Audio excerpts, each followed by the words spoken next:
1993년 10월 17일 일요일 아침 8시 40분 경기도 의정부시 가능동의 오래된 골목 끝에 자리한 작은 교회 앞에는 가늘고 차가운 비가 내리고 있었습니다. 비라고 부르기에는 약했고 안개라고 하기에는 옷깃을 적실 만큼 습한 날씨였습니다. 좁은 골목 바닥에는 밤새 고인 빗물이 얇게 번져 있었고 전봇대 아래에 붙은 낡은 전도지 한 장이 물기를 먹은 채 벽에 붙어 있었습니다. 그 골목 끝에 세빛교회가 있었습니다. 흰색 페인트가 군데군데 벗겨진 2층짜리 작은 건물. 1층은 예배당, 뒤쪽은 목양실과 작은 주방, 지하에는 오래된 기도실과 창고가 있었습니다. 교회 간판에는 파란 글씨로 세빛교회라고 적혀 있었지만 비에 젖은 간판의 한쪽 모서리는 오래전부터 살짝 들떠 있었습니다. 그날 아침 교회 문은 평소보다 늦게 열렸습니다. 평소라면 아침 7시 반이면 이미 문이 열려 있어야 했습니다. 예배당 앞쪽에는 따뜻한 보리차가 준비되어 있고 강대상 위에 먼지는 닦여 있으며 헌금함 옆에는 작은 흰 천이 가지런히 깔려 있어야 했습니다. 그리고 그 모든 일을 가장 먼저 해두는 사람은 언제나 한 사람이었습니다. 한정숙 집사. 43살의 그녀는 세빛교회에서 가장 조용한 사람이었지만 동시에 가장 많은 일을 하는 사람이었습니다. 누구보다 먼저 와서 불을 켜고 누구보다 늦게나마 의자를 정리했습니다. 주일학교 아이들이 흘린 과자 부스러기를 쓸었고 예배 후 남은 국수를 큰 냄비에 담아 혼자 사는 노인들에게 나눠주었습니다. 누가 얼마를 헌금했는지, 누가 지난달 병원에 입원했는지, 어느 집 아이가 등록금을 걱정하는지 그녀는 그런 것들을 한 권의 갈색 장부에 빠짐없이 적어두었습니다. 그런 한정숙 집사가 그날 아침 보이지 않았습니다. 처음 이상함을 느낀 사람은 교회 맞은편에서 작은 문방구를 운영하던 윤말순 권사였습니다. 그녀는 매주 일요일마다 8시 20분쯤 가게 셔터를 반쯤 올린 채 교회 쪽을 바라보곤 했습니다. 그 시간이면 한정숙 집사가 검은색 장우산을 접으며 교회 계단을 올라가고 있었기 때문입니다. 하지만 그날은 아니었습니다. 교회 앞 계단은 비에 젖어 어두운 색으로 변해 있었고 문 앞에는 아무도 서 있지 않았습니다. 윤 권사는 처음에는 대수롭지 않게 생각했습니다. 사람이 살다 보면 늦을 수도 있습니다. 감기에 걸렸을 수도 있고 집안일이 생겼을 수도 있습니다. 하지만 8시 35분이 지나도록 교회 문이 열리지 않자 그녀는 문방구 앞에 걸린 수건으로 손을 닦고 골목을 건넜습니다. 그때 교회 안쪽에서 철컥하는 소리가 들렸습니다. 문이 열렸습니다. 문을 연 사람은 박도현 목사였습니다. 검은 양복 위에 회색 카디건을 걸친 그는 평소처럼 부드러운 얼굴을 하고 있었습니다. 다만 머리카락 한쪽이 조금 젖어 있었고 넥타이 매듭이 평소보다 느슨했습니다. 목사님, 오늘 정숙 집사는요? 윤 권사가 물었습니다. 박 목사는 잠시 그녀의 얼굴을 바라보다가 낮은 목소리로 대답했습니다. 집에 일이 좀 있는 것 같습니다. 오늘은 제가 문을 열었습니다. 그 말은 이상하지 않았습니다. 하지만 어딘가 비어 있었습니다. 윤 권사는 그 비어있는 느낌을 그때는 설명하지 못했습니다. 목사의 말투는 차분했고 표정도 흔들리지 않았습니다. 그런데 이상하게도 그가 문을 열고 비켜서는 동작이 조금 늦었습니다. 마치 누군가가 안을 들여다보는 것을 원하지 않는 사람처럼. 오전 9시 예배가 시작되었습니다. 비 때문에 평소보다 사람이 적었습니다. 나무 장의제는 노인들과 몇몇 가족, 주일학교 아이들, 그리고 장사를 쉬고 온 시장 상인들이 띄엄띄엄 앉아 있었습니다. 예배당 천장에서는 오래된 형광등이 미세하게 떨렸고 강대상 뒤 벽에 걸린 십자가 아래로 빗물 냄새와 낡은 나무 냄새가 섞여 있었습니다. 박도현 목사는 그날 평소보다 긴 기도를 했습니다. 주님, 우리가 알지 못하는 고난 속에서도 주님의 뜻을 믿게 하소서. 흔들리는 마음을 붙들어 주소서. 의심하지 않게 하소서. 그가 의심하지 않게 하소서라고 말했을 때 몇몇 신도는 고개를 숙인 채 아멘이라고 답했습니다. 그러나 예배당 맨 뒤쪽에 앉아있던 유미라는 고개를 들었습니다. 19살의 대학생이었던 그녀는 매주 새벽교회에서 아이들에게 한글과 산수를 가르치는 자원봉사를 하고 있었습니다. 그녀는 한정숙 집사가 보이지 않는 것이 계속 마음에 걸렸습니다. 수요일 밤, 그러니까 나흘 전이었습니다. 기도회가 끝난 뒤 대부분의 사람이 돌아간 시간, 유미라는 주일학교 교재를 정리하다가 계단 쪽에서 두 사람의 목소리를 들었습니다. 한 명은 한정숙 집사였고 다른 한 명은 박도현 목사였습니다. 목소리는 낮았지만 예배당이 비어 있어서 몇 마디는 분명히 들렸습니다. 목사님, 이건 그냥 넘어갈 수 없습니다. 그것은 한정숙 집사의 목소리였습니다. 잠시 뒤 박 목사의 목소리가 들렸습니다. 집사님, 교회 일은 믿음으로 보는 겁니다. 숫자로만 보면 안 됩니다. 그 뒤 두 사람은 지하 계단 쪽으로 내려갔습니다. 유미라는 그때 이상하다고 생각했습니다. 기도회가 끝난 뒤 지하로 내려갈 이유가 없었기 때문입니다. 지하 기도실은 냄새가 심했고 오래된 석유난로가 있어서 평소에는 겨울이 아니면 거의 쓰지 않았습니다. 게다가 한정숙 집사는 혼자 남자 목사와 늦은 시간 지하에 내려갈 사람이 아니었습니다. 그런데도 그녀는 아무 말도 하지 않았습니다. 그날 밤 집으로 돌아가며 유미라는 뒤돌아 교회 지하 창문을 보았습니다. 땅 가까이에 붙어있는 작은 창문 틈으로 희미한 노란 불빛이 새어나오고 있었습니다. 그리고 아주 작게 금속이 바닥에 떨어지는 소리가 들렸습니다. 딸랑. 그 소리는 종소리 같기도 했고 촛대가 타일 바닥에 닿는 소리 같기도 했습니다. 유미라는 그 기억을 예배 시간 내내 떠올렸습니다. 하지만 주변 사람들은 모두 찬송가를 부르고 있었고 박 목사는 강대상 위에서 평소와 같은 목소리로 설교하고 있었습니다. 예배는 10시 20분쯤 끝났습니다. 신도들은 예배당 뒤쪽으로 천천히 움직였습니다. 누군가는 우산을 찾았고 누군가는 아이의 젖은 양말을 갈아 신겼습니다. 주방에서는 윤 권사와 2명의 여신도가 보리차를 드기 시작했습니다. 평소라면 이 모든 일을 지휘하듯 조용히 움직이던 한정숙 집사의 모습이 있어야 했습니다. 하지만 그녀는 끝내 오지 않았습니다. 그리고 그때 첫 번째 물건이 발견되었습니다. 주일학교 아이 중 한 명이 장난을 치다가 헌금함 아래로 작은 공을 굴렸습니다. 아이가 바닥에 엎드려 공을 꺼내려다가 손을 멈췄습니다. 공 옆에 무언가가 끼어 있었습니다. 누렇게 젖은 봉투 하나였습니다. 아이는 그것을 꺼내 들고 말했습니다. 이거 누구 거예요? 봉투를 받아든 사람은 유미란이었습니다. 그녀는 처음에는 평범한 헌금 봉투라고 생각했습니다. 새빛교회에서 사용하는 흰색 봉투. 앞면에는 파란색 잉크로 헌금이라는 글자가 찍혀 있었습니다. 그런데 봉투 아래쪽은 물에 젖어 눌어붙어 있었고 한쪽 모서리에는 검은 자해 같은 것이 묻어 있었습니다. 유미란의 손이 천천히 굳었습니다. 봉투 겉면에 적힌 이름 때문이었습니다. 한정숙. 글씨는 분명 한정숙 집사의 것이었습니다. 동글동글하지만 끝이 살짝 오른쪽으로 올라가는 장부에서 매주 보던 그 글씨였습니다. 목사님, 유미란이 박도현 목사를 불렀습니다. 박 목사는 주방 쪽에서 신도들과 이야기하고 있었습니다. 그는 천천히 돌아보았습니다. 유미란이 봉투를 들고 있는 것을 본 순간 그의 시선이 아주 짧게 봉투 아래쪽으로 떨어졌습니다. 그것은 눈 깜짝할 사이였습니다. 다른 사람들은 알아차리지 못했습니다.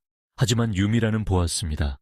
그 눈빛은 놀람이 아니었습니다. 확인하는 눈빛이었습니다. 봉투 안에는 돈이 없었습니다. 대신 작게 접힌 종이 한 장이 들어 있었습니다.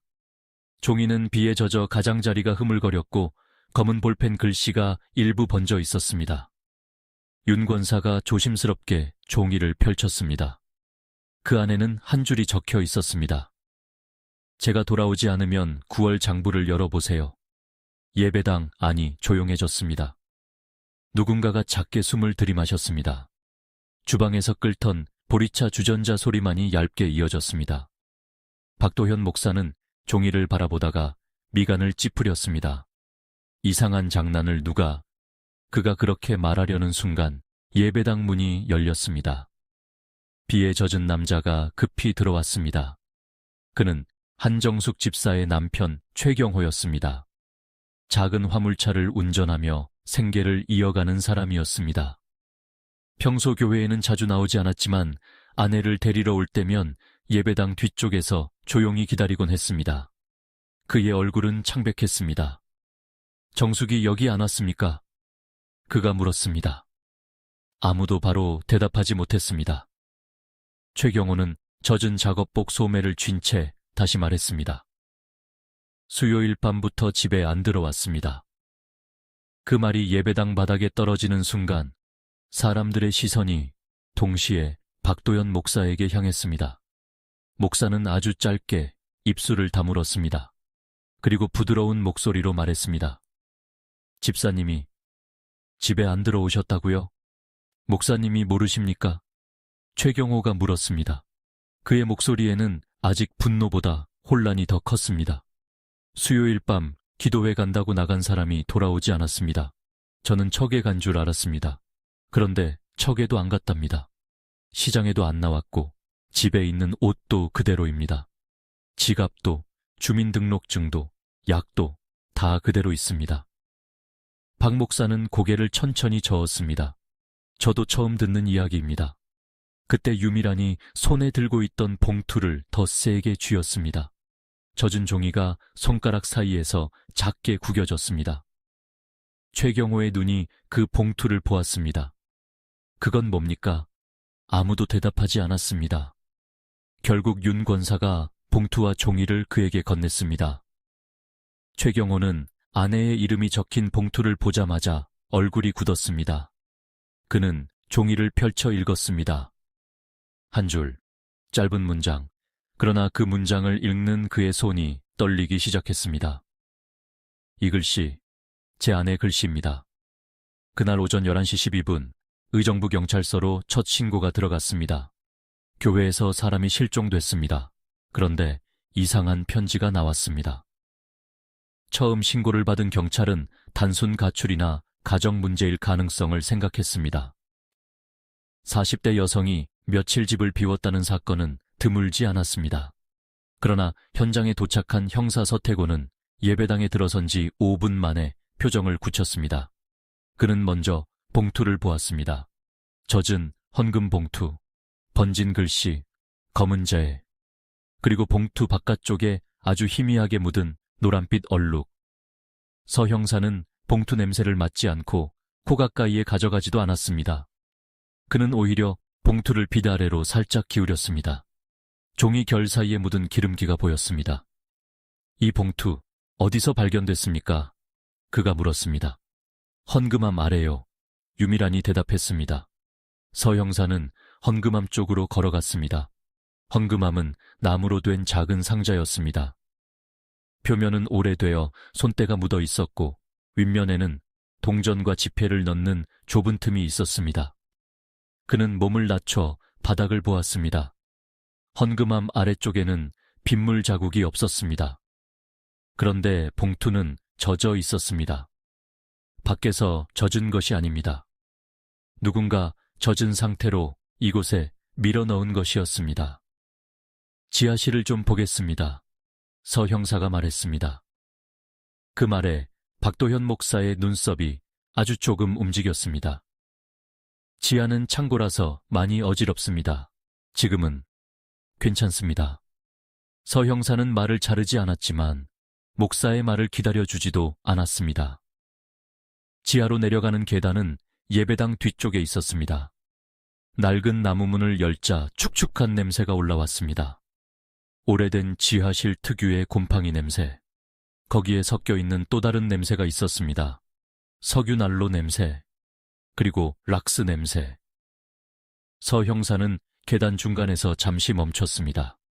계단 벽에는 최근에 손으로 문지른 듯한 자국이 있었습니다. 먼지가 쌓여 있어야 할 벽 한쪽이 이상하게 깨끗했습니다. 지하 바닥에는 물걸레질을 한 흔적이 희미하게 남아 있었습니다. 그러나 그 청소는 서툴렀습니다. 모서리에는 검은 먼지가 그대로였고 가운데 부분만 지나치게 깨끗했습니다. 지하 기도실 문은 닫혀 있었습니다. 박 목사가 뒤에서 조용히 말했습니다. 기도실은 수요일 이후로 쓰지 않았습니다. 서 형사는 문고리를 바라보았습니다. 문고리 아래쪽에 하얀 촛농 같은 것이 아주 작게 굳어 있었습니다. 그는 손수건을 꺼내 문을 열었습니다. 방 안에는 작은 나무 탁자 하나, 낡은 방석 여러 개, 벽에 붙은 십자가, 그리고 구석에 놓인 오래된 석유난로가 있었습니다. 천장 형광등은 한 번 깜박인 뒤 켜졌습니다. 노란빛에 가까운 희미한 불빛이 방 안을 채웠습니다. 서 형사의 시선이 탁자 위에서 멈췄습니다. 탁자 위에는 흰 천이 깔려 있었습니다. 그 위에 빈 유리컵 하나가 놓여 있었습니다. 컵 바닥에는 마른 물자국이 둥글게 남아 있었습니다. 옆에는 작은 병 하나가 있었습니다. 라벨은 떨어져 있었지만 병 입구에서는 기름 냄새가 났습니다. 이건 뭡니까? 기도할 때 쓰는 기름입니다. 박 목사가 대답했습니다. 서 형사는 아무 말 없이 방 안을 둘러보았습니다. 그리고 물었습니다. 촛대는 어디 있습니까? 방 안이 잠시 조용해졌습니다. 윤 권사가 뒤에서 작게 말했습니다. 여기 원래 노소에 촛대가 하나 있었는데. 박 목사는 천천히 고개를 돌렸습니다. 낡아서 치웠습니다. 언제요? 서 형사가 물었습니다. 박 목사는 바로 대답하지 못했습니다. 그 짧은 침묵은 지하실 공기보다 더 무거웠습니다. 서 형사는 다시 걸음을 옮겼습니다. 기도실 옆에는 오래된 창고가 있었습니다. 그 안에는 접이식 의자, 성탄절 장식, 낡은 찬송가책, 그리고 오랫동안 쓰지 않은 세례용 물통이 놓여 있었습니다. 정확히는 물통이라기보다 작은 욕조처럼 보이는 타일 구조물이었습니다. 흰색 타일은 누렇게 변해 있었고 가장자리에는 곰팡이가 피어 있었습니다. 그러나 바닥 가까운 부분의 타일 몇 장은 이상하게 새 것처럼 보였습니다. 서 형사는 그 앞에 쪼그려 앉았습니다. 타일 사이 줄눈이 아직 완전히 마르지 않은 듯 했습니다. 그는 손전등을 켰습니다. 빛이 타일 사이를 훑고 지나갔습니다. 그 순간 아주 작은 것이 빛에 걸렸습니다. 흰색 실오라기 하나, 타일 틈에 끼어 있었습니다. 서 형사는 손을 멈췄습니다. 그리고 뒤에 서 있던 경찰에게 낮게 말했습니다. 여기 통제선 치세요. 박도연 목사의 얼굴에서 처음으로 표정이 사라졌습니다. 그 시각 예배당 위층에서는 신도들이 아직도 웅성거리고 있었습니다. 누군가는 한정숙 집사가 무사히 돌아올 거라고 말했고 누군가는 그녀가 무언가를 알고 있었던 게 아니냐고 속삭였습니다. 최경호는 예배당 맨 앞 장의자에 앉아 아내의 젖은 헌금 봉투를 두 손으로 쥐고 있었습니다. 봉투는 아무 말도 하지 않았습니다. 하지만 그 봉투 하나가 이미 한 사람의 실종을 넘어 세빛교회 지하에 묻혀있던 무언가를 천천히 끌어올리고 있었습니다. 그리고 그날 오후 의정부 경찰서의 한 조사 기록 첫 줄에는 이렇게 적히게 됩니다. 실종자 한정숙, 마지막 목격 장소 세빛교회 지하 기도실. 그 문장이 적힌 순간에도 지하 창고의 세례용 물통 아래에서는 차가운 타일 몇 장이 조용히 굳어가고 있었습니다. 1993년 10월 13일 수요일 밤 8시 57분 세빛교회 예배당 안에는 아직 찬송가의 마지막 음이 희미하게 남아 있었습니다. 낡은 피아노 뚜껑은 반쯤 닫혀 있었고 강대상 위에 놓인 작은 마이크에서는 전원이 꺼진 뒤에도 낮은 잡음이 잠시 흘러나왔습니다. 천장 형광등은 한 번씩 깜박였고 비에 젖은 신발 자국들이 예배당 입구에서부터 장의자 사이로 어지럽게 이어져 있었습니다. 그날 저녁 기도회에 나온 사람은 17명이었습니다. 시장 골목에서 반찬 가게를 하는 권사 2명, 근처 세탁소 부부, 주일학교 아이를 데리고 온 젊은 엄마, 그리고 늘 맨 앞줄 오른쪽에 앉는 한정숙 집사. 그녀는 그날도 무릎 위에 갈색 장부를 올려두고 있었습니다. 장부 모서리는 오래 만져 닳아 있었고 책등에는 투명 테이프가 한 번 감겨 있었습니다. 기도회가 끝난 뒤 사람들은 하나둘씩 자리에서 일어났습니다. 비가 더 오기 전에 가야겠어요. 목사님, 주일에 뵙겠습니다. 집사님, 보리차는 제가 씻어둘게요. 한정숙은 고개를 작게 끄덕였습니다. 평소라면 그녀가 주방으로 먼저 들어가 컵을 씻고 바닥을 훑어보고 헌금함 옆에 남은 봉투를 정리했을 것입니다. 그러나 그날 그녀는 자리에서 바로 일어나지 않았습니다. 그녀의 손은 갈색 장부 위에 그대로 놓여 있었습니다. 예배당 뒤쪽에서 유미란이 주일학교 교재를 정리하고 있었습니다. 그녀는 아이들이 색연필로 낙서한 종이를 한 장씩 모아 봉투에 넣고 있었습니다. 그때 한정숙 집사의 낮은 목소리가 들렸습니다. 목사님, 잠깐 말씀 좀 드려도 되겠습니까? 박도현 목사는 강대상 옆에서 성경책을 정리하던 손을 멈췄습니다. 그는 천천히 고개를 들었습니다. 얼굴에는 미소가 있었습니다. 그러나 그 미소는 입게만 걸려 있었습니다. 지금요? 네, 지금이어야 합니다. 예배당 안에 남아있던 몇몇 신도들이 2사람을 힐끗 보았습니다. 한정숙 집사가 목사에게 저런 말투로 말하는 일은 거의 없었습니다. 그녀는 늘 조용했고 누군가와 다투는 모습을 보인 적이 없었습니다. 하지만 그날 그녀의 목소리에는 이상하게 단단한 결이 있었습니다. 박 목사는 주위를 한번 둘러보았습니다. 집사님, 사람들이 아직 있습니다. 내일 낮이면 늦습니다. 그 말에 목사의 표정이 아주 짧게 굳었습니다. 그가 손에 들고 있던 성경책을 강대상 위에 내려놓았습니다. 예배당 안에는 몇몇 신도들이 우산을 챙기는 소리, 의자를 미는 소리, 주방에서 컵이 부딪히는 소리가 작게 이어지고 있었습니다. 그 모든 소리 사이로 한정숙은 장부를 품에 안은 채 박 목사 앞에 섰습니다. 9월 건축 헌금이 맞지 않습니다. 그녀가 말했습니다. 박 목사는 대답하지 않았습니다. 한정숙이 장부를 펼쳤습니다. 파란 볼펜으로 적힌 숫자들이 빽빽하게 이어져 있었습니다. 날짜, 이름, 금액, 봉투번호, 입금 여부. 그녀는 손가락으로 한 줄을 짚었습니다. 9월 둘째 주에 들어온 건축 헌금이 127만 원입니다. 그런데 교단에 보고된 금액은 91만 원입니다. 박 목사의 눈이 장부 위에 잠시 머물렀습니다. 집사님이 잘못 보신 겁니다. 제가 3번 다시 계산했습니다. 그럴 리가 없습니다. 목사님, 한정숙은 목소리를 낮췄습니다. 8월도 맞지 않습니다. 7월도 맞지 않습니다.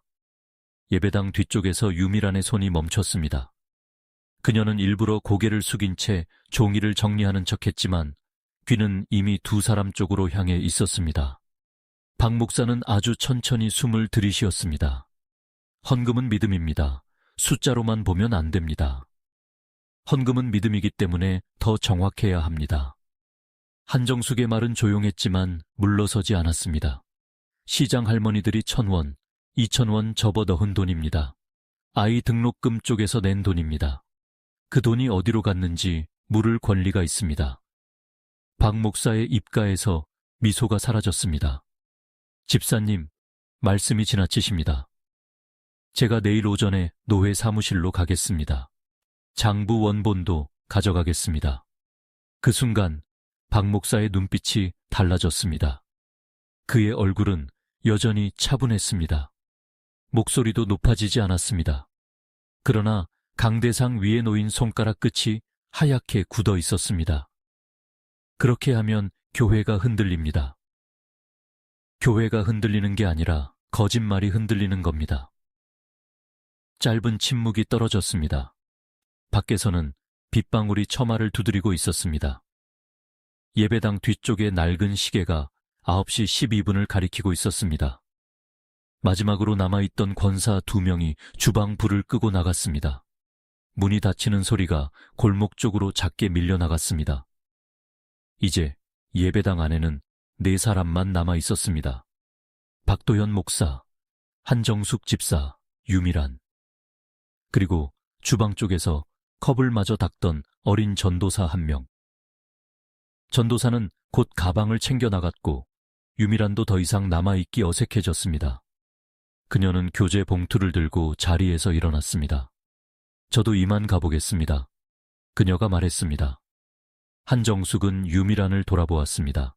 그리고 아주 짧게 미소를 지었습니다. 미란 씨, 조심히 가요. 비가 와요. 그것이 유미란이 들은 한정숙의 마지막 평범한 말이었습니다. 유미란이 예배당 문 쪽으로 걸어갈 때 박 목사가 낮은 목소리로 말했습니다. 집사님, 위에서 이런 얘기하지 맙시다. 지하 기도실로 내려가서 차분히 기도하고 말씀 나눕시다. 한정숙은 잠시 그를 바라보았습니다. 기도로 해결될 일이 아닙니다. 기도 없이 해결될 일도 아닙니다. 박 목사의 말투는 다시 부드러워져 있었습니다. 그는 강대상 옆 서랍에서 작은 열쇠 꾸러미를 꺼냈습니다. 쇠 열쇠들이 서로 부딪히며 낮게 울렸습니다. 찰랑. 유미라는 문고리를 잡은 채 뒤돌아보았습니다. 한정숙은 장부를 품에 안고 있었습니다. 박 목사는 지하로 내려가는 나무문 앞에 서 있었습니다. 그 문은 평소 예배가 끝난 뒤에는 잠겨 있었습니다. 오래된 지하실 특유의 눅눅한 냄새가 문틈에서 희미하게 올라왔습니다. 미란 씨. 한정숙이 갑자기 그녀를 불렀습니다. 유미란이 멈췄습니다. 네, 집사님. 한정숙은 무언가를 말하려는 듯 했습니다. 그러나 박 목사가 먼저 입을 열었습니다. 학생은 늦었으니 얼른 들어가요. 부모님 걱정하시겠습니다. 한정숙은 더 말하지 않았습니다. 다만 품에 안은 장부를 조금 더 세게 끌어안았습니다. 유미라는 결국 문을 열고 밖으로 나갔습니다. 골목의 찬 비가 얼굴에 닿았습니다. 그녀는 우산을 펴면서도 교회 안쪽을 한 번 더 돌아보았습니다.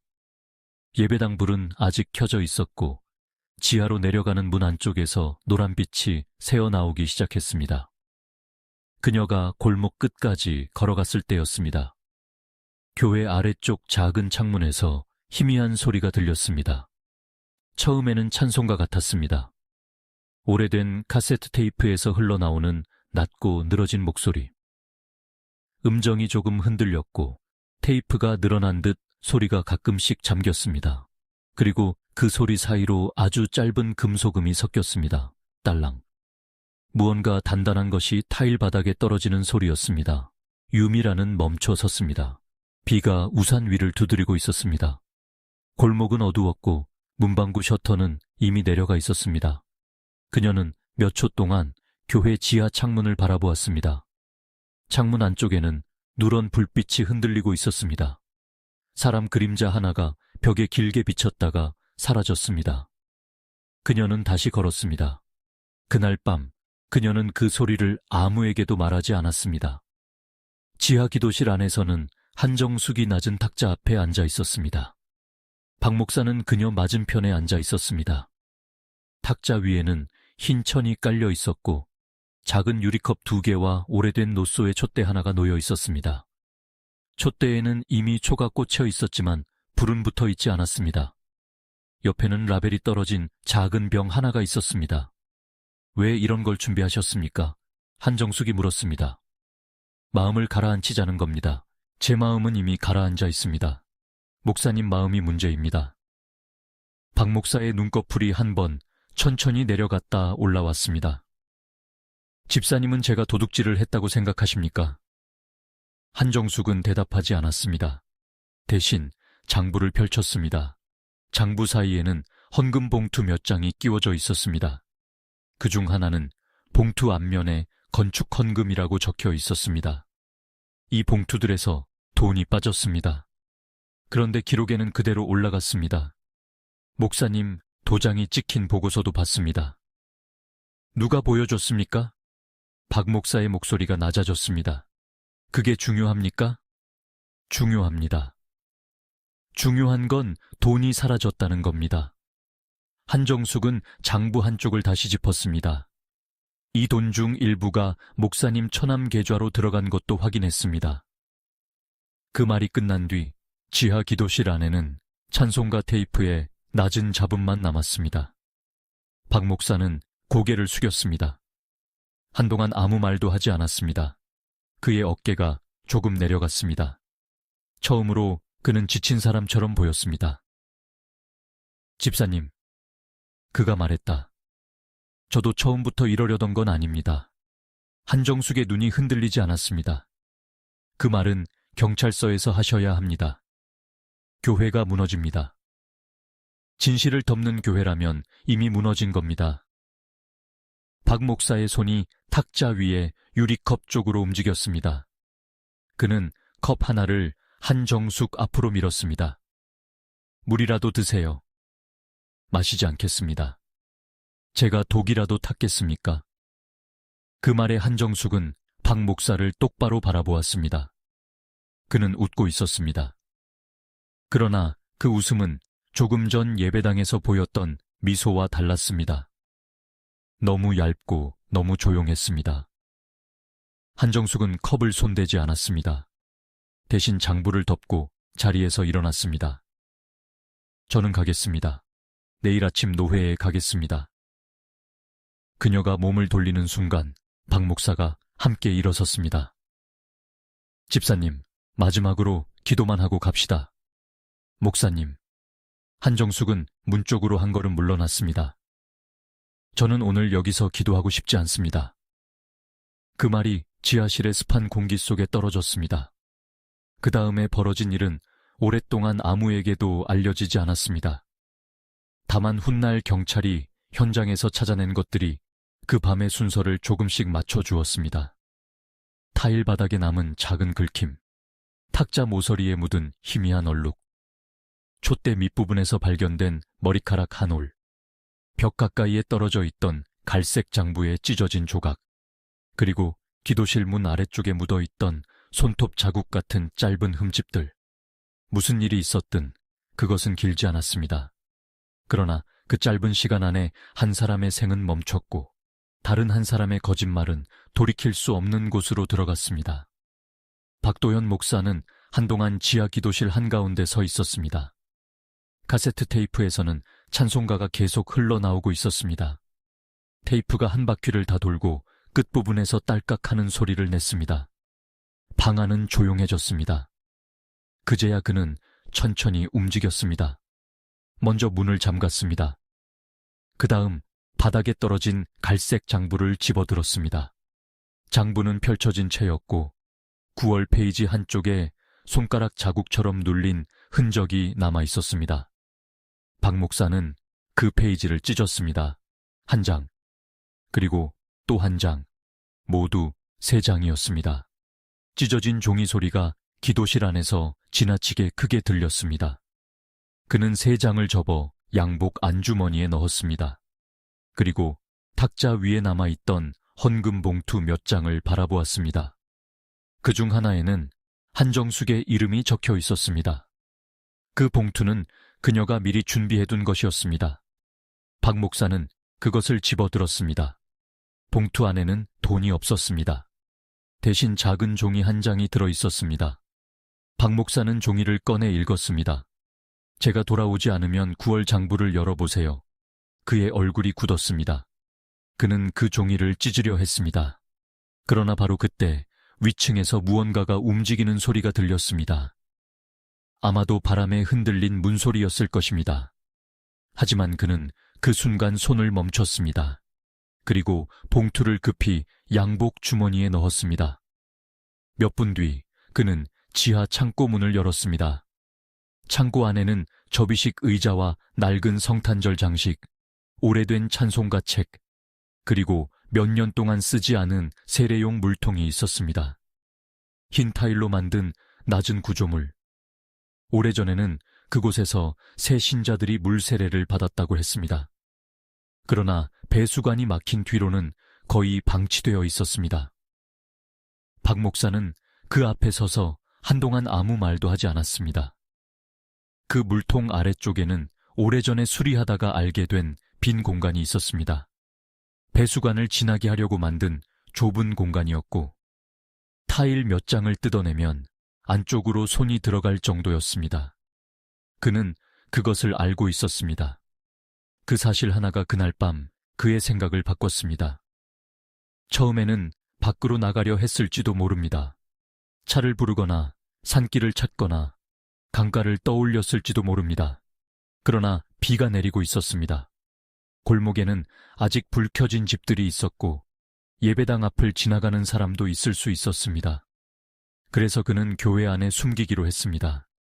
가장 안전하다고 믿었던 장소, 아무도 의심하지 않을 장소, 하나님의 이름이 적힌 간판 아래, 지하 세례용 물통 밑. 그날 밤 박도현 목사는 창고에서 오래된 흰 천을 꺼냈습니다. 성탄절 연극 때 배경으로 쓰던 천이었습니다. 그리고 타일 몇 장을 조심스럽게 드러냈습니다. 비가 처마를 때리는 소리 때문에 지하에서 나는 작은 소리는 바깥으로 새어나가지 않았습니다. 새벽 1시가 조금 넘었을 때 그는 다시 기도실로 돌아왔습니다. 탁자 위에 유리컵을 치웠습니다. 흰 천을 접었습니다. 촛농을 긁어냈습니다. 바닥을 닦았습니다. 그러나 모든 것을 없앨 수는 없었습니다. 타일 틈 하나, 문 아래 흠집 하나, 촛대 밑부분에 남은 흔적 하나까지 지우기에는 그의 손이 너무 급했고 지하실의 빛은 너무 어두웠습니다. 새벽 3시 무렵 그는 예배당으로 올라왔습니다. 예배당은 조용했습니다. 장의자들이 어둠 속에 길게 누워 있었고 강대상 위의 십자가는 창밖 가로등 불빛을 받아 흐릿하게 보였습니다. 박 목사는 헌금함 앞에 잠시 멈춰 섰습니다. 그때 양복 주머니 안에 봉투가 손에 걸렸습니다. 한정숙의 이름이 적힌 젖지 않은 헌금 봉투. 그는 그것을 꺼냈습니다. 찢어버릴 수도 있었습니다. 태워버릴 수도 있었습니다. 하지만 그날 밤 그의 머리는 이미 지쳐 있었고 손은 떨리고 있었습니다. 그는 봉투를 들고 주방 쪽으로 갔습니다. 싱크대에는 예배 후 씻지 못한 컵 몇 개가 남아 있었습니다. 수도꼭지에서 물방울이 하나씩 떨어지고 있었습니다. 똑, 똑, 똑. 그는 봉투를 물에 적셨습니다. 글씨가 번져야 했습니다. 종이가 흐물거려야 했습니다. 누가 읽더라도 장난인지 협박인지 유서인지 알 수 없게 만들어야 했습니다. 하지만 완전히 지우지는 못했습니다. 한 줄은 남았습니다. 9월 장부를 열어보세요. 그는 봉투를 헌금함 아래로 밀어 넣었습니다. 왜 그랬는지 그는 훗날에도 분명히 설명하지 못했습니다. 아마도 누군가 발견하더라도 자신이 먼저 해명할 수 있다고 믿었을 것입니다. 아마도 물에 젖은 종이는 아무 증거도 되지 못한다고 생각했을 것입니다. 아니면 그 순간 한정숙이 남긴 마지막 문장을 완전히 없애는 것조차 두려웠을지도 모릅니다. 새벽 4시 박도현 목사는 교회 문을 잠갔습니다. 비는 여전히 내리고 있었습니다. 골목 바닥에 고인 물 위로 교회 간판의 파란 글씨가 흔들렸습니다. 그는 우산을 쓰지 않은 채 몇 걸음 걸었습니다. 양복 어깨가 금세 젖었습니다. 골목 끝에서 그는 한번 뒤돌아보았습니다. 새빛교회는 어둠 속에 조용히 서 있었습니다. 그 지하에는 아직 식지 않은 침묵이 남아 있었습니다. 그리고 그 침묵 위로 일요일 아침까지 나흘이라는 시간이 천천히 쌓이기 시작했습니다. 1993년 10월 17일 일요일 오후 1시 26분 새빛교회 앞 골목에는 노란색 경찰 통제선이 처음으로 쳐졌습니다. 비는 그쳤지만 하늘은 여전히 낮게 내려앉아 있었습니다. 골목 바닥에는 물기가 남아 있었고 교회 간판 아래에서 떨어지는 빗물이 일정한 간격으로 시멘트 계단을 두드리고 있었습니다. 똑똑똑. 그 소리는 이상하게도 예배당 안까지 들렸습니다. 신도들은 대부분 집으로 돌아가지 못하고 교회 맞은편 문방구 앞과 골목 입구에 모여 있었습니다. 누군가는 손수건으로 입을 막고 있었고 누군가는 한정숙 집사의 남편 최경호를 바라보며 아무 말도 하지 못했습니다. 최경호는 교회 현관 앞 작은 처마 아래에 서 있었습니다. 그의 손에는 아직도 젖은 헌금 봉투가 들려 있었습니다. 경찰은 그 봉투를 증거물 봉투에 넣기 전 그가 마지막으로 한 번 더 볼 수 있게 했습니다. 그는 봉투 위에 적힌 아내의 이름을 오래 바라보았습니다. 한정숙. 그 네 글자는 물에 번져 있었지만 사라지지 않았습니다. 형사 서태고는 지하실 입구 앞에 서 있었습니다. 그는 급하게 움직이지 않았습니다. 먼저 계단을 내려가기 전 교회 안쪽 공기를 천천히 살폈습니다. 오래된 나무 냄새, 젖은 우산 냄새, 식은 보리차 냄새, 그리고 그 아래층에서 올라오는 더 무거운 냄새. 석유, 락스, 젖은 시멘트, 그 세 가지 냄새가 한 줄로 이어져 있었습니다. 지하실은 누가 관리합니까? 서 형사가 물었습니다. 박도현 목사는 옆에 서 있다가 아주 짧게 대답했습니다. 제가 합니다. 다른 사람은요? 겨울에 난로를 쓸 때 전도사님이 가끔 내려갑니다. 그 외에는 거의 없습니다. 수요일 밤 이후로 내려간 사람 있습니까? 없습니다. 목사님도 안 내려가셨습니까? 박 목사는 대답하기 전에 한 번 숨을 들이쉬었습니다. 예배 준비 때문에 오늘 아침 잠깐 내려갔습니다. 서 형사는 그 말을 받아 적지 않았습니다. 다만 고개를 한번 끄덕였습니다. 그리고 계단으로 내려갔습니다. 계단은 좁았습니다. 한 사람이 겨우 내려갈 정도였고 오른쪽 벽에는 오래된 습기로 생긴 얼룩이 세로로 길게 남아 있었습니다. 하지만 중간쯤 내려간 곳에서 벽의 일부만 유난히 깨끗했습니다. 손바닥만 한 넓이, 마치 누군가 젖은 걸레로 그 부분만 급하게 문지른 것처럼 먼지가 사라져 있었습니다. 서 형사는 손전등을 비췄습니다. 벽 아래쪽에는 아주 작은 갈색 점이 하나 남아 있었습니다. 너무 작아서 눈으로 보지 않으면 곰팡이로 지나칠 만한 흔적이었습니다. 감식 반원이 면봉을 꺼냈습니다. 서 형사는 아무 말 없이 고개를 끄덕였습니다. 지하 기도실 문 앞에 도착했을 때 박 목사는 계단 위쪽에서 멈춰 있었습니다. 더 내려오지 않았습니다. 그의 구두 끝이 마지막 계단 위에 걸쳐 있었고 손은 난간을 잡고 있었습니다. 손가락 관절이 하얗게 굳어 있었습니다. 목사님, 서 형사가 위를 올려다 보았습니다. 같이 보셔야 합니다. 박 목사는 느리게 내려왔습니다. 기도실 문은 반쯤 열려 있었습니다. 오전에 한번 확인했을 때보다 안쪽 냄새가 더 분명해져 있었습니다. 오래된 방석들이 벽에 기대어 있었고 작은 탁자 위에는 흰 천이 접힌 채 놓여 있었습니다. 탁자의 한쪽 모서리에는 물로 닦은 흔적이 있었습니다. 하지만 나무결 사이에 들어간 얼룩은 완전히 지워지지 않았습니다. 감식반원이 루미놀 반응을 준비했습니다. 불이 꺼졌습니다. 지하실은 갑자기 깊어졌습니다. 계단 쪽에서 새어 들어오는 희미한 빛만이 사람들의 윤곽을 겨우 만들고 있었습니다. 감식반원이 분무기를 천천히 눌렀습니다. 액체가 탁자 모서리와 바닥 타일 사이로 얇게 퍼졌습니다. 몇 초 뒤 푸른빛이 떠올랐습니다. 아주 작고 희미했지만 분명했습니다. 기도실 바닥의 한 지점, 탁자 모서리, 문 아래쪽, 그리고 벽 가까이. 서 형사는 그 빛을 바라보며 한동안 말하지 않았습니다. 푸른 빛은 오래가지 않았습니다. 금세 어둠 속으로 사라졌습니다. 그러나 사라진 뒤에도 그 자리에 무언가 남아있는 듯 했습니다. 목사님, 서 형사가 낮게 물었습니다. 여기서 다친 사람 있었습니까? 박 목사는 어둠 속에서 대답했습니다. 없었습니다. 그럼 이 반응은 뭡니까? 저는 모릅니다. 청소는 왜 하셨습니까? 지하실이 더러워서. 지하실은 원래 더러웠습니다. 그런데 가운데만 깨끗합니다. 박 목사는 입을 다물었습니다. 전등이 다시 켜졌습니다. 형광등이 2번 깜박인 뒤 지하 기도실 안을 차가운 빛으로 채웠습니다. 그 빛 아래에서 박 목사의 얼굴은 조금 더 창백해 보였습니다. 서 형사는 기도실 옆 창고로 이동했습니다. 창고 문을 열자 눅눅한 냄새가 한꺼번에 밀려 나왔습니다. 접이식 의자들이 한쪽 벽에 세워져 있었고 성탄절에 쓰던 종이별과 낡은 천사 날개, 어린이용 의상 상자들이 먼지를 뒤집어 쓰고 있었습니다. 구석에는 사용하지 않는 세례용 물통이 있었습니다. 흰색 타일로 마감된 낮은 구조물, 겉으로 보기에는 오래되고 방치된 물건처럼 보였습니다. 그러나 서 형사의 시선은 곧 바닥 가까운 부분에서 멈췄습니다. 타일 몇 장이 달랐습니다. 색이 조금 더 밝았습니다.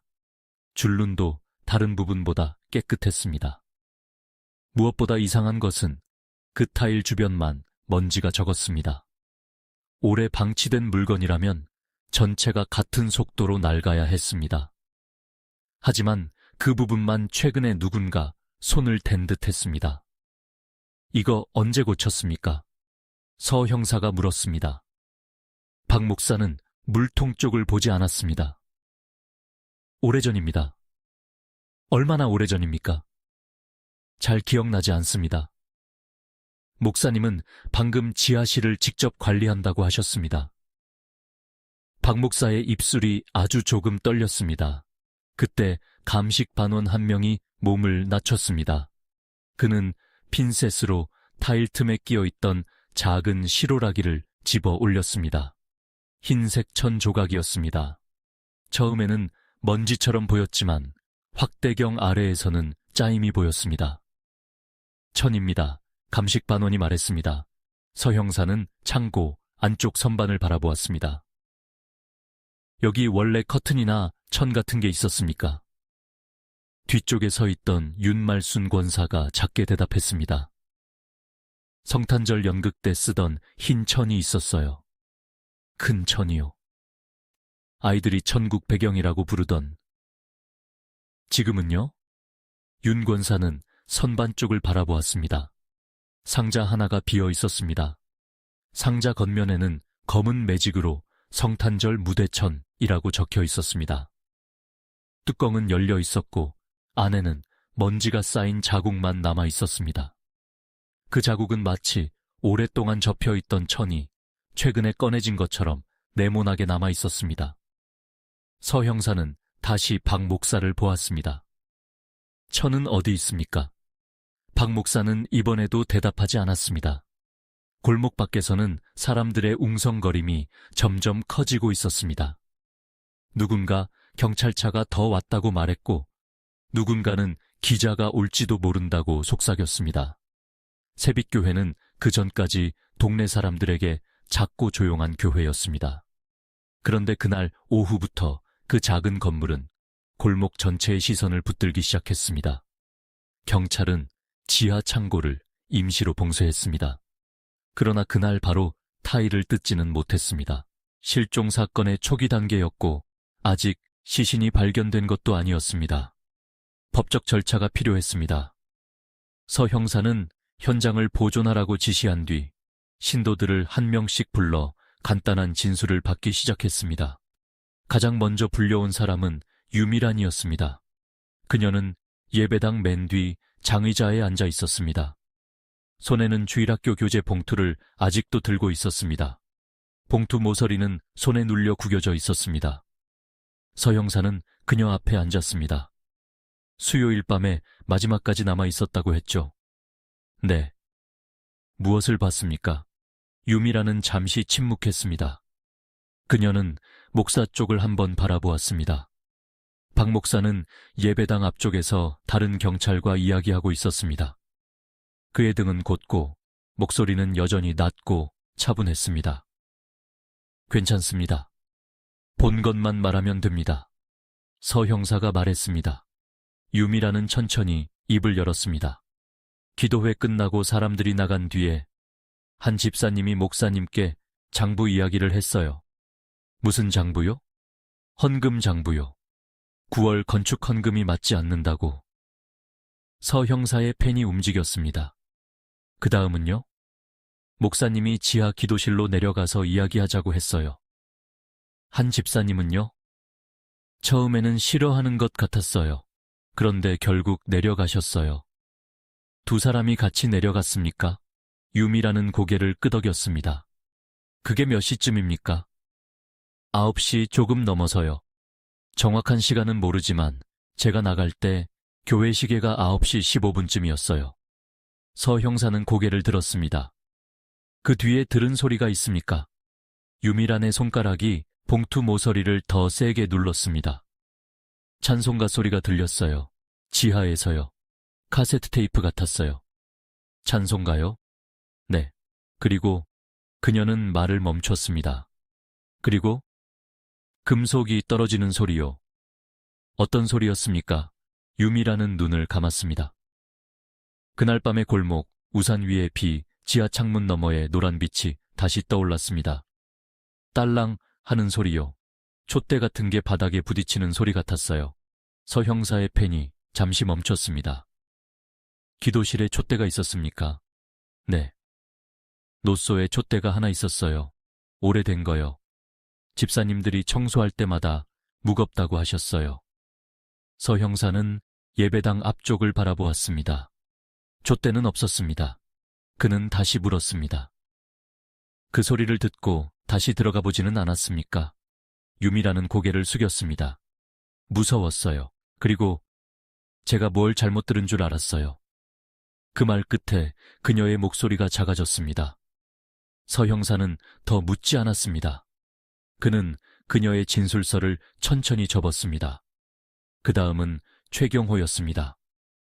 그는 경찰 앞에 앉았지만 눈은 계속 헌금함 쪽을 향해 있었습니다. 그곳에서 아내의 봉투가 발견되었습니다. 그는 자신의 손바닥을 내려다보다가 낮게 말했습니다. 수요일 밤에 아내가 교회 간다고 나갔습니다. 평소보다 늦게 돌아올 수 있다고 했어요. 장부 때문에 목사님하고 이야기해야 한다고. 장부 내용을 알고 계셨습니까?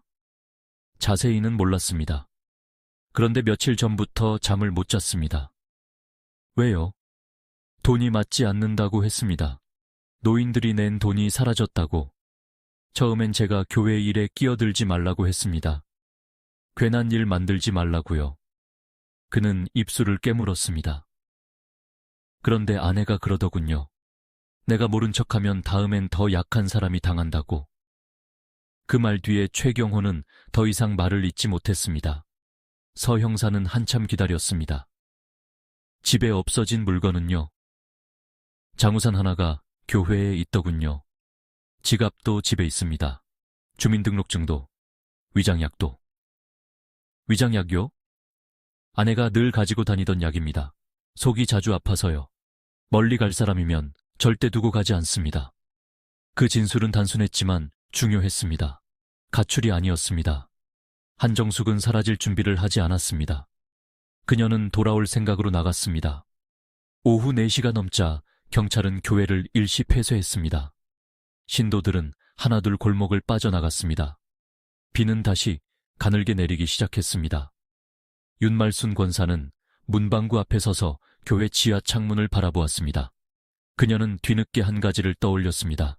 목요일 새벽이었습니다. 그러니까 한정숙이 사라진 다음 날 새벽, 윤 권사는 문방구 앞에 내놓은 신문 묶음을 정리하러 나왔다가 교회 뒷문이 잠깐 열리는 것을 보았습니다. 박 목사가 커다란 검은 비닐봉지를 들고 나왔습니다. 그는 그것을 교회 뒤편 작은 쓰레기장 쪽으로 옮겼습니다. 그때는 이상하게 생각하지 않았습니다. 교회 쓰레기를 버리는 것이라고 여겼습니다. 하지만 이제 그 장면이 머릿속에서 다시 살아났습니다. 검은 비닐봉지, 젖은 양복 소매, 그리고 봉지 아래쪽에서 떨어지던 물방울. 윤 권사는 곧장 서 형사에게 그 이야기를 했습니다. 경찰은 교회 뒤편 쓰레기장을 확인했습니다. 이미 쓰레기 일부는 수거된 뒤였습니다. 하지만 벽돌담 아래 비를 맞지 않는 구석에서 작은 조각 하나가 발견되었습니다. 흰천 조각이었습니다. 가장자리에는 촛농처럼 굳은 하얀 덩어리와 검은 얼룩이 함께 묻어 있었습니다. 감식반원이 그것을 봉투에 넣었습니다. 서 형사는 그 조각을 보고 다시 지하 창고로 내려갔습니다. 세례용 물통 앞에 선 그는 손전등을 켰습니다. 타일 몇 장 사이에 남아있는 줄로는 다른 곳보다 밝았습니다. 그는 손가락으로 바닥을 짚지 않았습니다. 대신 손전등 빛을 낮게 눕혀 비췄습니다. 그때 타일 아래쪽 작은 틈에서 아주 희미한 것이 보였습니다. 종이 조각, 젖었다가 마른 듯한 갈색 종이였습니다. 감식반원이 핀셋으로 그것을 꺼냈습니다.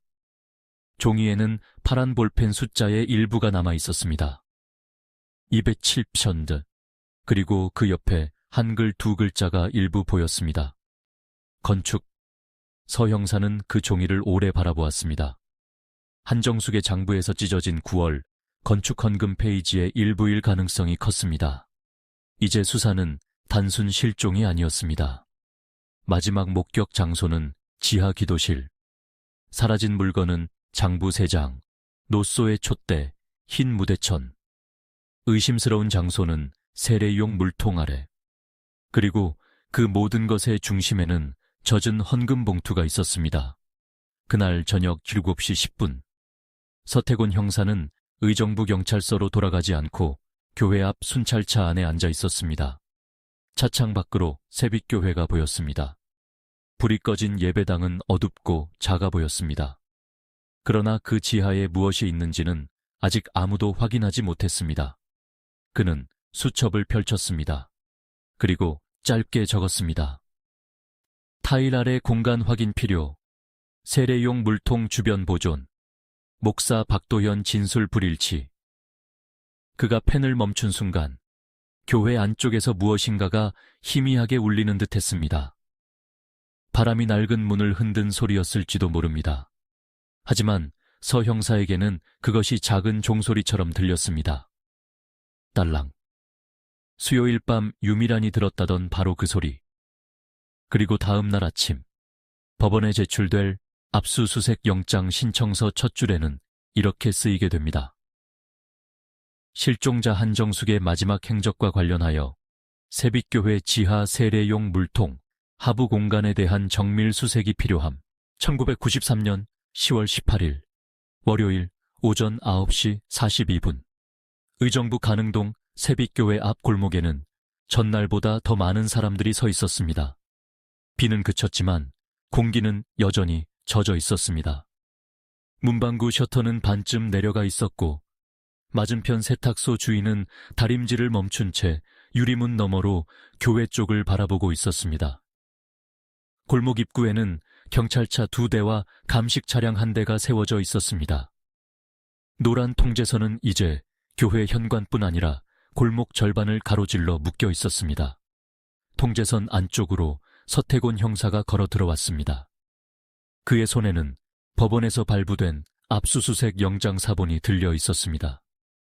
전날 밤늦게 제출한 서류가 아침 일찍 승인되었습니다. 사라진 한정숙 집사의 마지막 행적, 지하 기도실의 혈흔 반응, 세례조 주변의 새 타일, 그리고 찢어진 장부 조각. 그 모든 것이 한 방향을 가리키고 있었습니다. 세빛교회 지하, 세례용 물통 아래. 박도현 목사는 교회 현관 안쪽에 서 있었습니다. 그는 검은 양복을 입고 있었지만 넥타이는 매지 않았습니다. 얼굴에는 피곤함이 내려앉아 있었고 눈 밑은 어둡게 가라앉아 있었습니다. 하지만 목소리는 여전히 낮고 부드러웠습니다. 형사님, 교회가 이런 식으로. 서 형사는 그의 말을 끝까지 듣지 않았습니다. 영장 집행하겠습니다. 그 한 문장이 예배당 안의 공기를 갈랐습니다.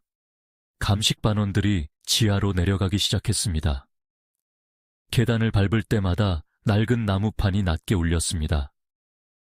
그 소리는 예배당의 빈 장의자 사이로 퍼졌고 문 밖에 서 있던 신도들의 웅성거림도 그 순간 작아졌습니다. 지하 창고 앞에 도착한 감식반은 먼저 사진을 찍었습니다. 찰칵. 세례조 전체.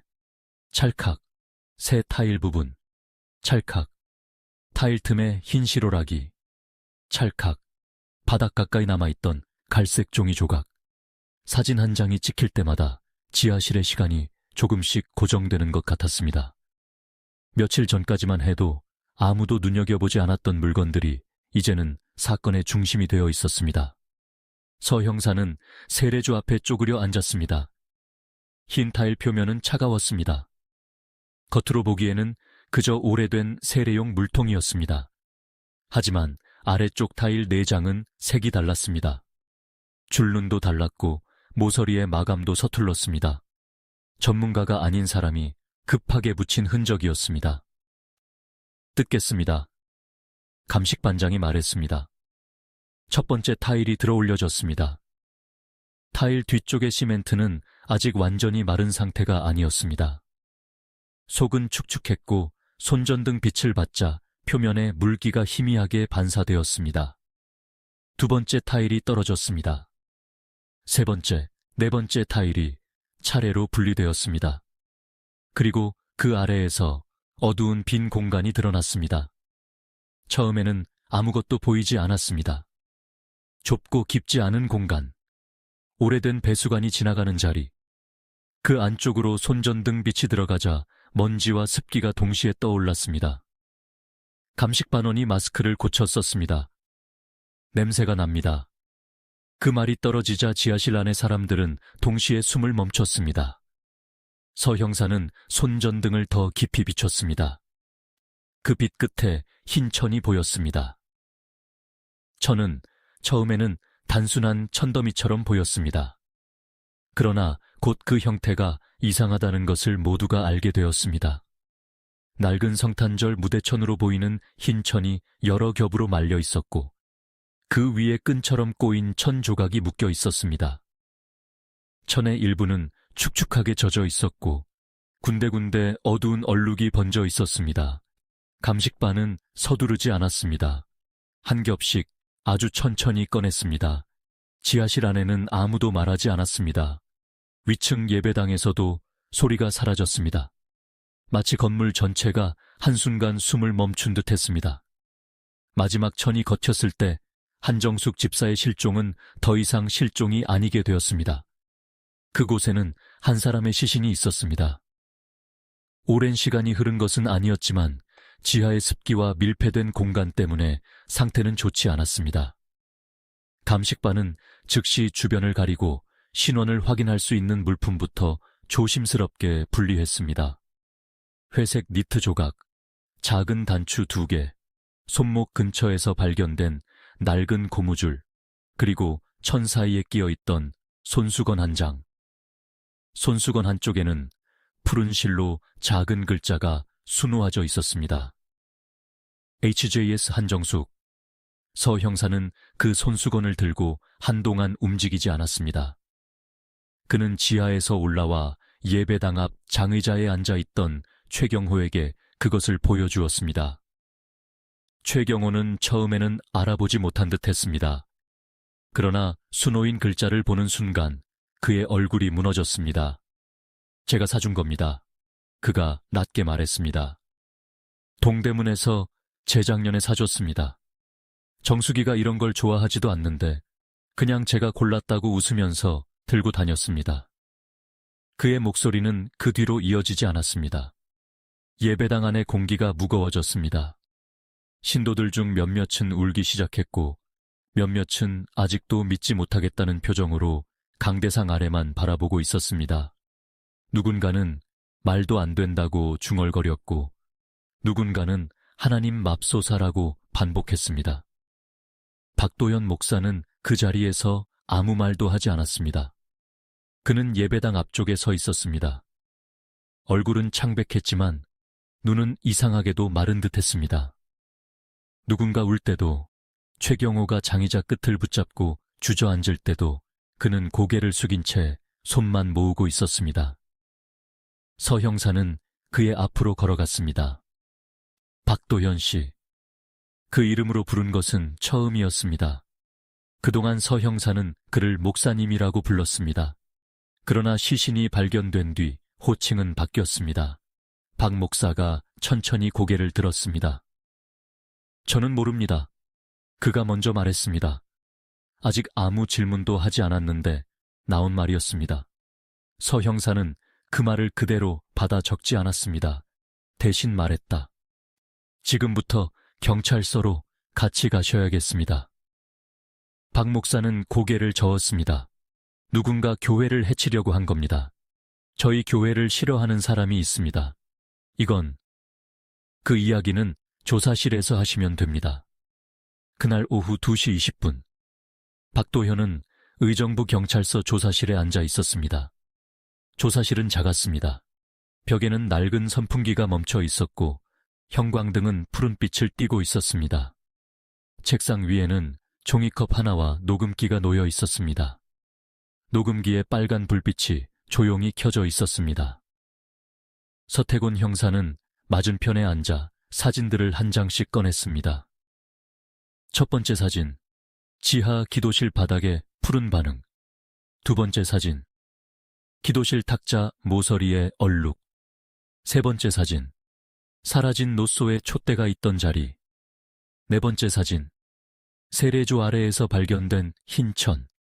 다섯 번째 사진, 한정숙 집사의 손수건. 박도현은 사진을 한 장씩 보았지만 표정은 크게 변하지 않았습니다. 저는 모릅니다. 그 말만 반복했습니다. 서 형사는 여섯 번째 사진을 꺼냈습니다. 그것은 세례조 타일 틈에서 발견된 장부 조각이었습니다. 파란 볼펜 숫자 1부와 건축이라는 두 글자가 남아 있었습니다. 이 글씨, 누구 글씨인지 아십니까? 박도현은 사진을 내려다보았습니다. 많은 분들이 장부를 봅니다. 한정숙 집사 글씨입니다. 그럴 수도 있겠지요. 왜 지하 세례조 아래에 있었습니까? 박도현은 이번에도 대답하지 않았습니다. 서 형사는 사진을 치우고 봉투 하나를 책상 위에 올렸습니다.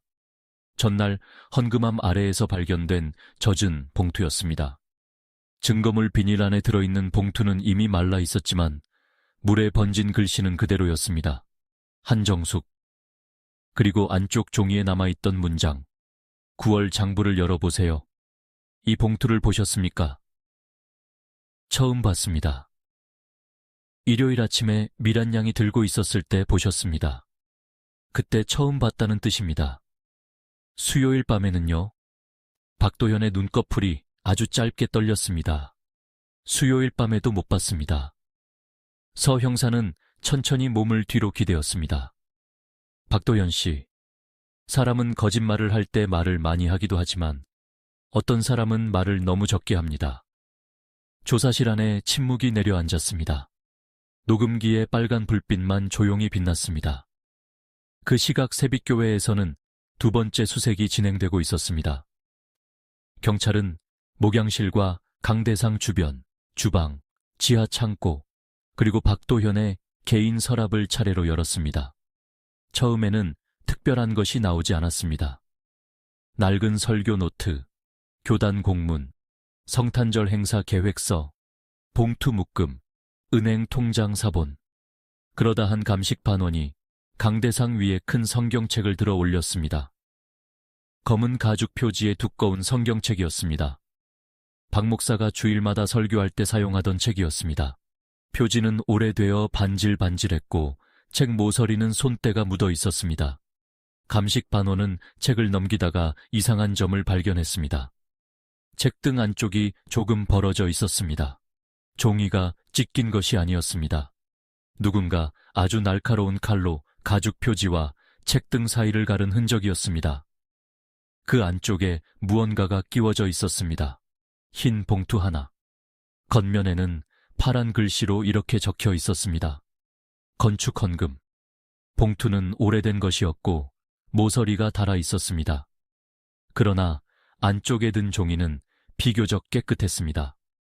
경찰이 봉투를 열었을 때 그 안에서 나온 것은 돈이 아니었습니다. 첫 번째, 9월 건축 헌금 명단. 두 번째, 한정숙의 장부에서 찢어진 3장. 세 번째, 박도현의 이름이 적힌 사채 차용증. 네 번째, 한 작은 조각의 회색 천. 다섯 번째, 목양실 철제 금고의 열쇠. 감식 반원은 곧바로 경찰서로 연락했습니다. 오후 4시 11분, 서 형사는 조사실 문을 열고 다시 들어왔습니다. 그의 손에는 새 증거물 봉투가 들려 있었습니다.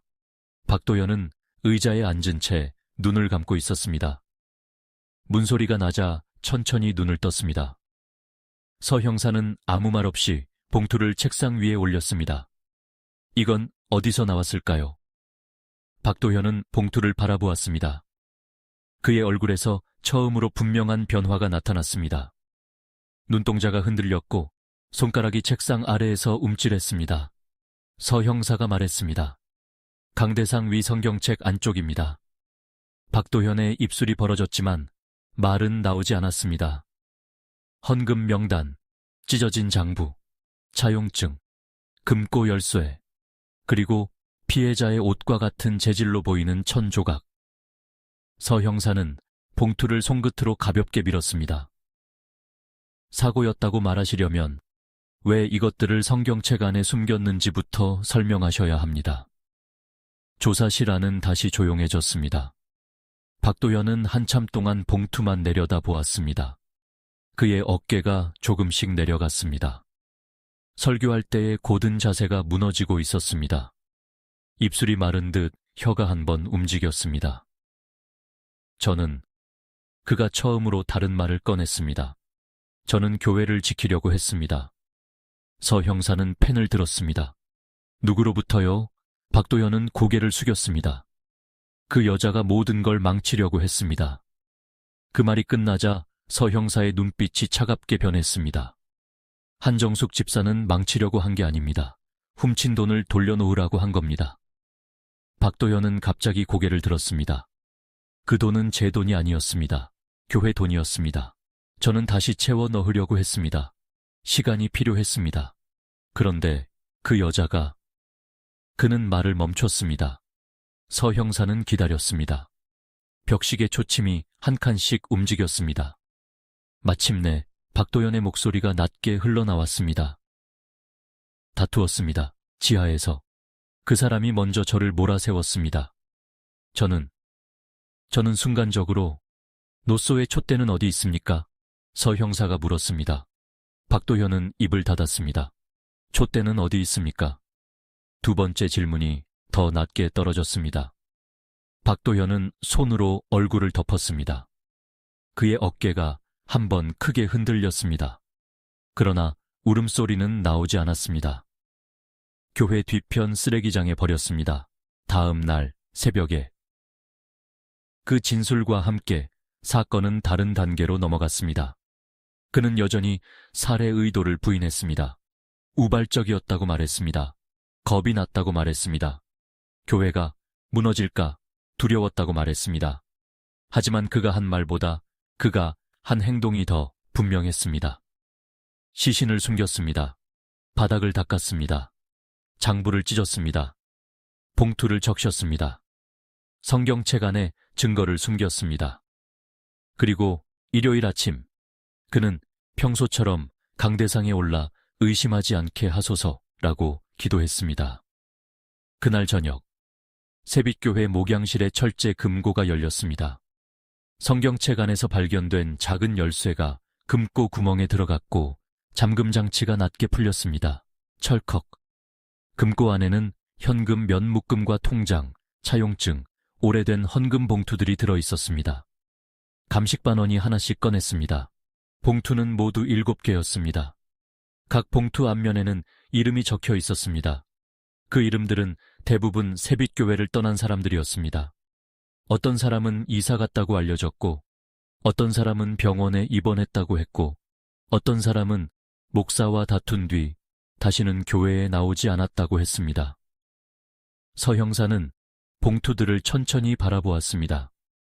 한정숙 집사의 죽음은 끝이 아니었습니다. 오히려 그것은 세빛교회 안에 오래전부터 쌓여있던 비밀의 첫 번째 문이었습니다. 그날 밤 조사기록 마지막 줄에는 이렇게 적혔습니다. 피의자 박도현, 일부 범행 인정. 단, 고의성 부인. 교회 금고에서 신도명의 헌금 봉투 7매 추가 발견. 그리고 세빛교회 지하 세례조 아래에서 꺼내진 흰 천은 그날 이후 더 이상 성탄절 무대천으로 불리지 않았습니다. 그것은 한 여성이 마지막으로 감싸인 침묵이었습니다. 세빛교회 목양실의 철제 금고 안에서 나온 것은 돈보다 더 무거운 것들이었습니다. 7개의 헌금 봉투. 봉투들은 모두 오래되어 있었습니다. 흰 종이는 누렇게 변했고 모서리는 손때로 닳아 있었습니다. 어떤 봉투에는 커피 얼룩 같은 갈색 자국이 있었고 어떤 봉투에는 접었다 편 흔적이 여러 번 남아 있었습니다. 앞면에는 이름이 하나씩 적혀 있었습니다. 김술래, 오만식, 장영자, 신동철, 박춘희, 이명옥, 그리고 이름이 반쯤 지워진 봉투 하나. 그 이름들은 모두 세빛교회 교인 명단에서 언젠가 사라진 사람들이었습니다. 누군가는 지방으로 이사 갔다고 알려졌고 누군가는 병이 깊어져 더 이상 예배에 나오지 못한다고 했습니다. 누군가는 목사와 다툰 뒤 믿음이 약해졌다는 말만 남긴 채 교회를 떠났습니다. 그때는 아무도 깊이 묻지 않았습니다. 작은 교회에서는 사람이 들어오고 나가는 일이 흔했습니다. 시장 경기가 나빠져 이사가는 사람도 있었고 가족 문제로 교회를 옮기는 사람도 있었습니다. 사람들은 잠깐 수군거리다가 곧 잊었습니다. 예배는 계속되었고 찬송가는 계속 불렸고 헌금함은 매주 강대상 앞에 놓였습니다. 하지만 그 7개의 봉투가 금고 안에서 나온 순간 그 모든 떠남은 다시 질문이 되었습니다. 왜 그들의 이름이 목사의 금고 안에 남아 있었는가? 왜 봉투 안에는 돈이 아니라 차용증과 메모와 작은 협박 같은 문장들이 들어 있었는가? 서태곤 형사는 봉투들을 하나씩 펼쳤습니다. 형광등 아래에서 오래된 종이의 그림자가 책상 위로 길게 떨어졌습니다. 첫 번째 봉투 안에는 손으로 쓴 메모가 있었습니다. 건축 헌금으로 처리, 본인에게 말하지 말 것. 두 번째 봉투 안에는 누군가의 인감도장 사본이 있었습니다. 세 번째 봉투 안에는 빌려준 돈을 돌려받지 않겠다는 각서가 들어 있었습니다. 그러나 각서의 글씨는 본인 필체와 달랐습니다. 네 번째 봉투에는 짧은 문장 하나가 적혀 있었습니다. 믿음 없는 말은 공동체를 무너뜨린다. 서 형사는 그 문장을 오래 바라보았습니다. 그것은 설교문 같았지만 실제로는 입을 막는 말이었습니다. 그날 밤 의정부 경찰서 조사실에서 박도현은 처음으로 긴 침묵에 빠졌습니다.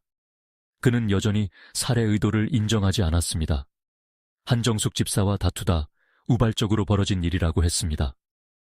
순간적으로 밀쳤고 넘어졌고 겁이 났다고 했습니다. 하지만 금고에서 나온 봉투들은 다른 이야기를 하고 있었습니다. 그는 단순히 한 번 거짓말한 사람이 아니었습니다. 수년 동안 같은 방식으로 사람들의 돈과 침묵을 관리해 온 사람이었습니다. 이 봉투들은 뭡니까? 서 형사가 물었습니다. 박도현은 고개를 숙인 채 대답했습니다. 교회 재정 자료입니다. 왜 금고에 따로 보관했습니까? 분실되면 안 되니까요. 본인들에게도 보여준 적 있습니까? 박도현은 대답하지 않았습니다. 서 형사는 첫 번째 봉투를 그의 앞으로 밀었습니다. 김술래 씨, 가능시장 입구에서 떡집 하던 분입니다. 1991년에 세빛교회를 떠났죠. 교인들은 이사 갔다고 알고 있었습니다. 박도현의 손가락이 미세하게 움직였습니다. 그런데 경찰이 확인해 보니 김술래 씨는 이사 간 적이 없습니다. 같은 동네 다른 교회로 옮겼습니다. 이유는 목사님이 병원비 명목으로 빌려간 돈을 돌려주지 않았기 때문입니다. 박도현은 여전히 말이 없었습니다. 오만식 씨, 구두 수선하던 분입니다. 이분은 목사님이 헌금이 부족하다고 해서 3번에 걸쳐 돈을 냈습니다. 그런데 장부에는 한 번만 기록되어 있습니다. 조사실의 공기가 조금씩 낮아졌습니다. 서 형사는 7개의 봉투를 모두 책상 위에 펼쳤습니다. 그것은 마치 작은 무덤들처럼 보였습니다. 각각의 봉투 안에는 한 사람의 믿음이 있었고, 한 사람의 부끄러움이 있었고, 한 사람의 침묵이 있었습니다. 한정숙 집사는 이걸 알았습니까? 그 질문에 박도연은 처음으로 고개를 들었습니다. 눈빛이 달라졌습니다. 두려움이 아니라 분노에 가까운 것이었습니다. 그 여자는 너무 파고들었습니다. 그 여자가 아니라 한정숙 집사입니다. 서 형사의 목소리가 낮아졌습니다. 그분은 돈을 훔친 사람을 찾고 있었습니다. 목사님이 숨긴 걸 본 겁니다. 박도연은 입술을 다물었습니다. 그날 밤 조사실 밖에서는 다른 형사들이 새빛교회 교인들을 다시 불러 조사하고 있었습니다. 사람들은 처음에는 쉽게 입을 열지 못했습니다. 목사에 대해 나쁜 말을 하는 것이 죄처럼 느껴진다는 사람도 있었습니다. 어떤 노인은 눈물을 흘리며 말했습니다.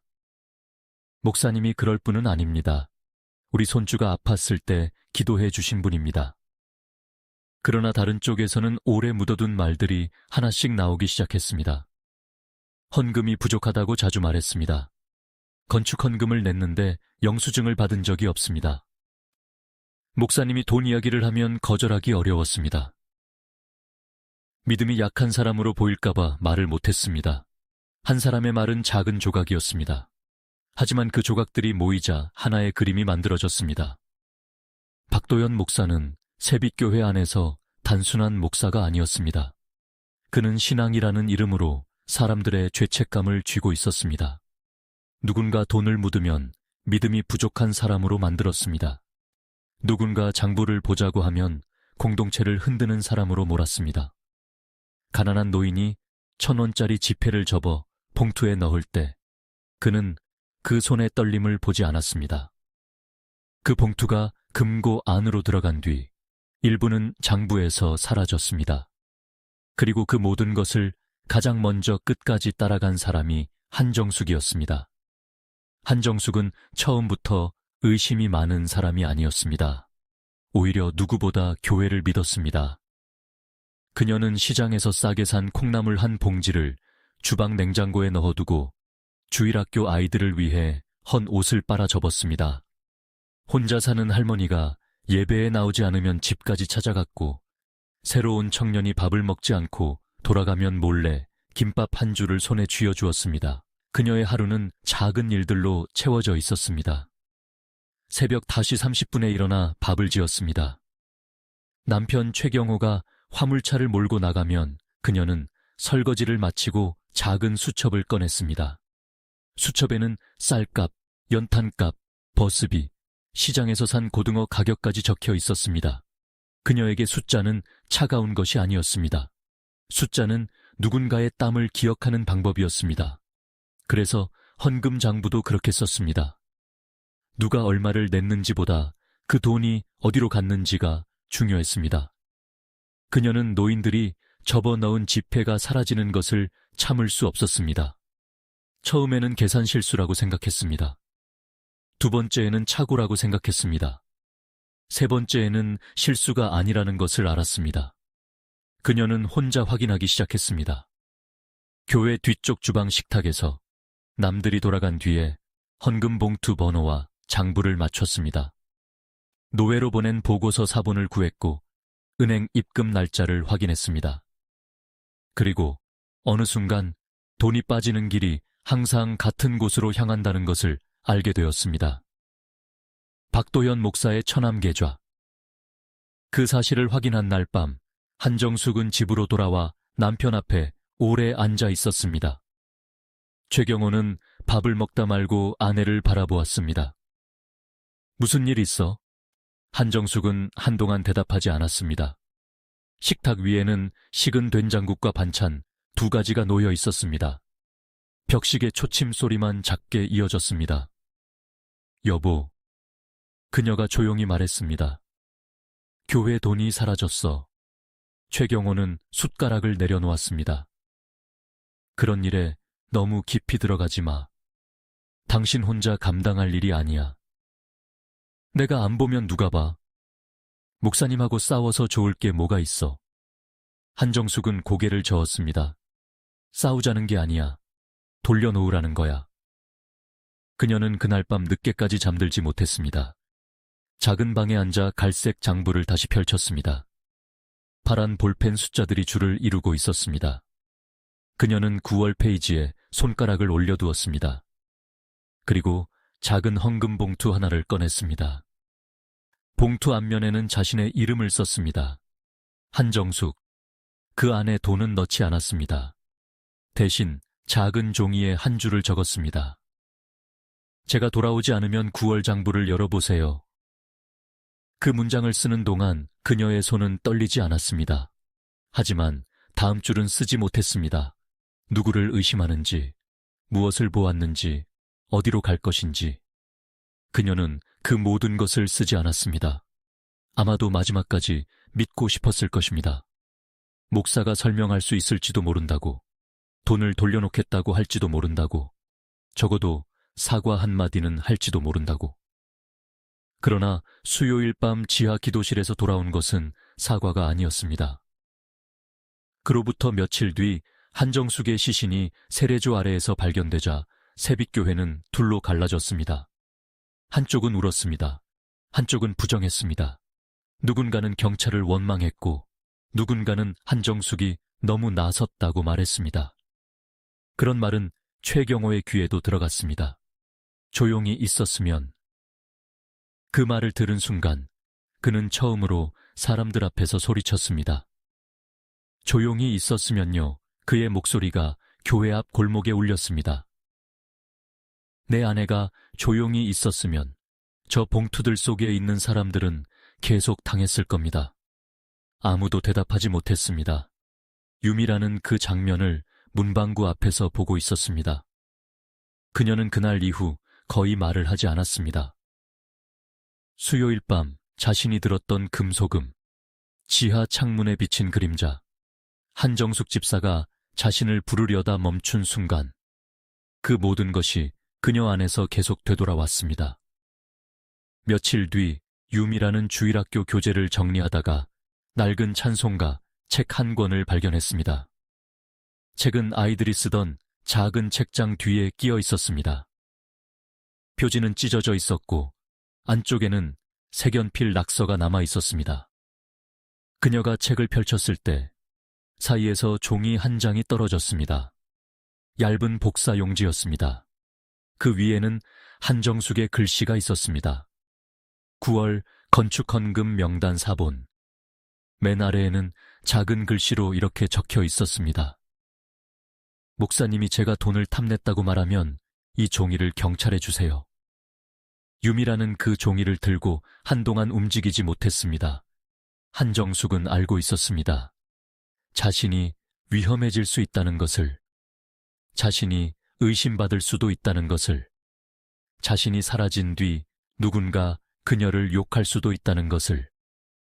그래서 그녀는 봉투 하나를 남겼고 장부를 남겼고 찬송가 책 안에 마지막 사본을 숨겼습니다. 그날 오후 유미라는 그 종이를 서태곤 형사에게 건넸습니다. 서 형사는 종이를 받아들고 한동안 아무 말도 하지 않았습니다. 종이 아래쪽의 작은 글씨를 읽은 뒤 그는 천천히 고개를 숙였습니다. 끝까지 준비하셨군요. 그가 낮게 말했습니다. 그리고 그 순간 사건은 단순히 목사가 집사를 살해한 사건에서 멈추지 않게 되었습니다. 그것은 한 작은 교회 안에서 믿음이라는 이름으로 쌓여온 침묵이 한 여자의 죽음으로 터져 나온 사건이 되었습니다. 그날 밤 의정부 경찰서 사건 파일에는 새 증거물이 추가되었습니다. 피해자 한정숙 작성 추정, 9월 건축헌금 명단 사본, 피의자에 의한 명예훼손 가능성 대비 문구 포함. 서태곤 형사는 파일을 닫았습니다. 창밖에는 다시 비가 내리고 있었습니다. 경찰서 유리창에 빗물이 흘러내렸고 그 너머로 의정부의 밤거리가 흐릿하게 번졌습니다. 그는 책상 위에 놓인 7개의 봉투를 다시 바라보았습니다. 그리고 그 옆에 놓인 8번째 봉투, 한정숙의 이름이 적힌 젖은 헌금 봉투. 7개의 봉투는 사람들이 침묵한 시간의 흔적이었습니다. 8번째 봉투는 그 침묵을 끝내기 위해 한 사람이 남긴 마지막 문장이었습니다. 1994년 2월 8일 화요일 오전 10시 15분. 의정부 지원의 작은 법정 안에는 평소보다 많은 사람들이 앉아 있었습니다. 방청석 맨 앞줄에는 한정숙 집사의 남편 최경호가 검은 양복을 입고 앉아 있었습니다. 그의 손에는 낡은 손수건 하나가 쥐어져 있었습니다. 파란 실로 HJS 세 글자가 수놓아진 손수건이었습니다. 그 손수건은 세빛교회 지하 세례조 아래에서 발견된 뒤 감식 과정을 거쳐 유족에게 돌아온 물건이었습니다. 처음에는 증거품이었습니다. 그 다음에는 유품이 되었습니다. 그리고 그날 법정에서는 한 사람이 살아있었다는 마지막 증명이 되었습니다. 법정 오른쪽 피고인석에는 박도연이 앉아 있었습니다.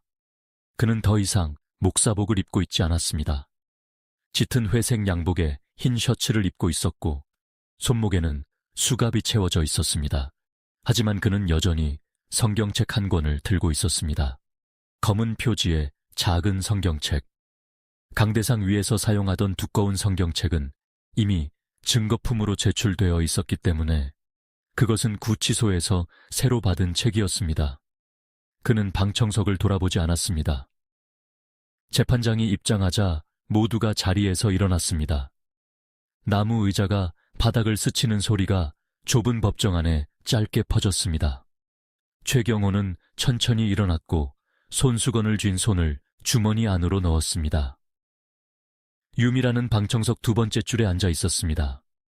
그녀의 얼굴은 몇 달 전보다 훨씬 창백해 보였습니다. 재판이 시작되었습니다. 검사는 먼저 사건의 흐름을 읽었습니다. 1993년 10월 13일 수요일 밤, 피해자 한정숙은 세빛교회 수요 기도회가 끝난 뒤 박도연과 함께 지하 기도실로 내려갔습니다. 그곳에서 피해자는 건축 헌금 장부의 불일치와 피고인의 사적 유용 의혹을 추궁했습니다. 이후 피고인은 노소의 촛대를 이용해 피해자를 가격했고 피해자가 사망하자 시신을 흰 무대천으로 감싼 뒤 지하 창고에 세례조 하부 공간에 은닉했습니다. 검사의 목소리는 건조했습니다. 하지만 방청석에서는 누군가가 작게 흐느꼈습니다. 검사는 계속 읽었습니다. 피고인은 범행 후 바닥을 닦고 장부 일부를 찢어 숨겼으며 피해자가 남긴 헌금 봉투를 물에 적셔 헌금함 아래에 넣었습니다. 또한 범행 은폐를 위해 증거가 되는 헌금 명단, 차용증, 장부 조각을 강대상 위성경책 안쪽에 숨겼습니다. 그 말이 나오자 방청석의 몇몇 사람들은 동시에 고개를 숙였습니다. 성경책. 그 단어 하나가 법정 안에서 이상한 무게를 가졌습니다. 세빛교회 사람들에게 성경책은 오랫동안 위로의 물건이었습니다. 힘든 장사를 끝내고 앉아 펼치던 책이었고, 병원 침대 옆에 놓이던 책이었고, 장례식장에서 손에 쥐던 책이었습니다. 그런데 그 사건에서 성경책은 증거를 감춘 장소가 되어 있었습니다. 검사는 마지막으로 말했다. 피고인은 신앙 공동체의 지도자라는 지위를 이용하여 피해자를 심리적으로 압박했고 범행 후에도 주일 예배를 집례하며 정상적인 목회자인 것처럼 행동했습니다. 이는 단순한 우발 범행으로 볼 수 없습니다. 박도현의 변호인은 자리에서 일어났습니다. 그는 박도현이 처음부터 살해를 계획한 것은 아니라고 주장했습니다. 지하 기도실에서 말다툼이 벌어졌고 순간적인 충돌로 비극이 발생했다고 했습니다. 또한 범행 후 시신을 숨긴 것은 극도의 공포와 혼란 속에서 저지른 잘못이라고 말했습니다. 피고인은 평생 교회를 위해 살아온 사람입니다. 사건 당시 피고인은 재정 문제와 교회 운영 압박으로 심리적으로 매우 불안정한 상태였습니다. 그 말이 끝나자 최경호의 손이 주머니 안에서 손수건을 더 세게 쥐었습니다. 불안정. 그 단어가 그에게는 너무 가벼웠습니다. 그의 아내는 불안정한 사람에게 죽은 것이 아니었습니다. 그녀는 숫자를 확인했고 사라진 돈을 물었고 내일 노회에 가겠다고 말했습니다. 그녀는 누군가를 무너뜨리려 한 것이 아니었습니다. 무너져 있던 것을 가리켰을 뿐입니다. 증인 신문이 시작되었습니다. 첫 번째 증인은 유미란이었습니다. 그녀는 천천히 증언대에 섰습니다. 손이 떨렸지만 목소리는 생각보다 또렷했습니다. 검사가 물었습니다. 증인은 1993년 10월 13일 밤 세빛교회에서 무엇을 보았습니까? 유미란은 잠시 숨을 골랐습니다. 기도회가 끝난 뒤 한정숙 집사님이 목사님께 장부 이야기를 하셨습니다. 건축 헌금이 맞지 않는다고 하셨습니다. 그 뒤 두 사람은 어디로 갔습니까? 지하 기도실로 내려갔습니다. 증인은 그 뒤 어떤 소리를 들었습니까? 유미라는 손가락을 마주 잡았습니다. 찬송가 소리요. 카세트 테이프에서 나오는 것 같은 소리였습니다. 그리고 금속이 떨어지는 소리를 들었습니다. 어떤 소리였습니까? 그녀의 입술이 아주 조금 떨렸습니다. 딸랑 하는 소리였습니다. 법정 안이 조용해졌습니다. 그 짧은 소리는 사건 내내 반복되었습니다. 지하 창문 앞에서, 유미란의 기억 속에서, 서태곤 형사의 수첩 속에서, 그리고 이제 법정 안에서. 그것은 단순한 금속음이 아니었습니다. 한 사람이 마지막으로 사라지기 전 세상에 남긴 작은 파문이었습니다. 검사가 다시 물었습니다. 한정숙 집사가 증인에게 마지막으로 한 말이 있습니까? 유미라는 고개를 들었습니다. 조심히 가라고 하셨습니다. 비가 온다고요. 그녀는 잠시 말을 멈췄다가 덧붙였습니다. 그리고 그 전에 저를 부르셨습니다. 무슨 말을 하시려던 것 같았습니다. 그런데 목사님이 제가 늦었으니 가라고 하셨습니다. 방청석 뒤쪽에서 누군가가 울음을 삼켰습니다. 다음 증인은 서태곤 형사였습니다. 그는 감정 없이 사건의 증거들을 설명했습니다. 지하 기도실 바닥에 혈흔 반응, 사라진 노소의 촛대, 세례조 아래에서 발견된 시신과 흰 무대천, 강대상 성경책 안쪽에서 발견된 헌금 봉투, 그리고 금고 안에 7개의 봉투.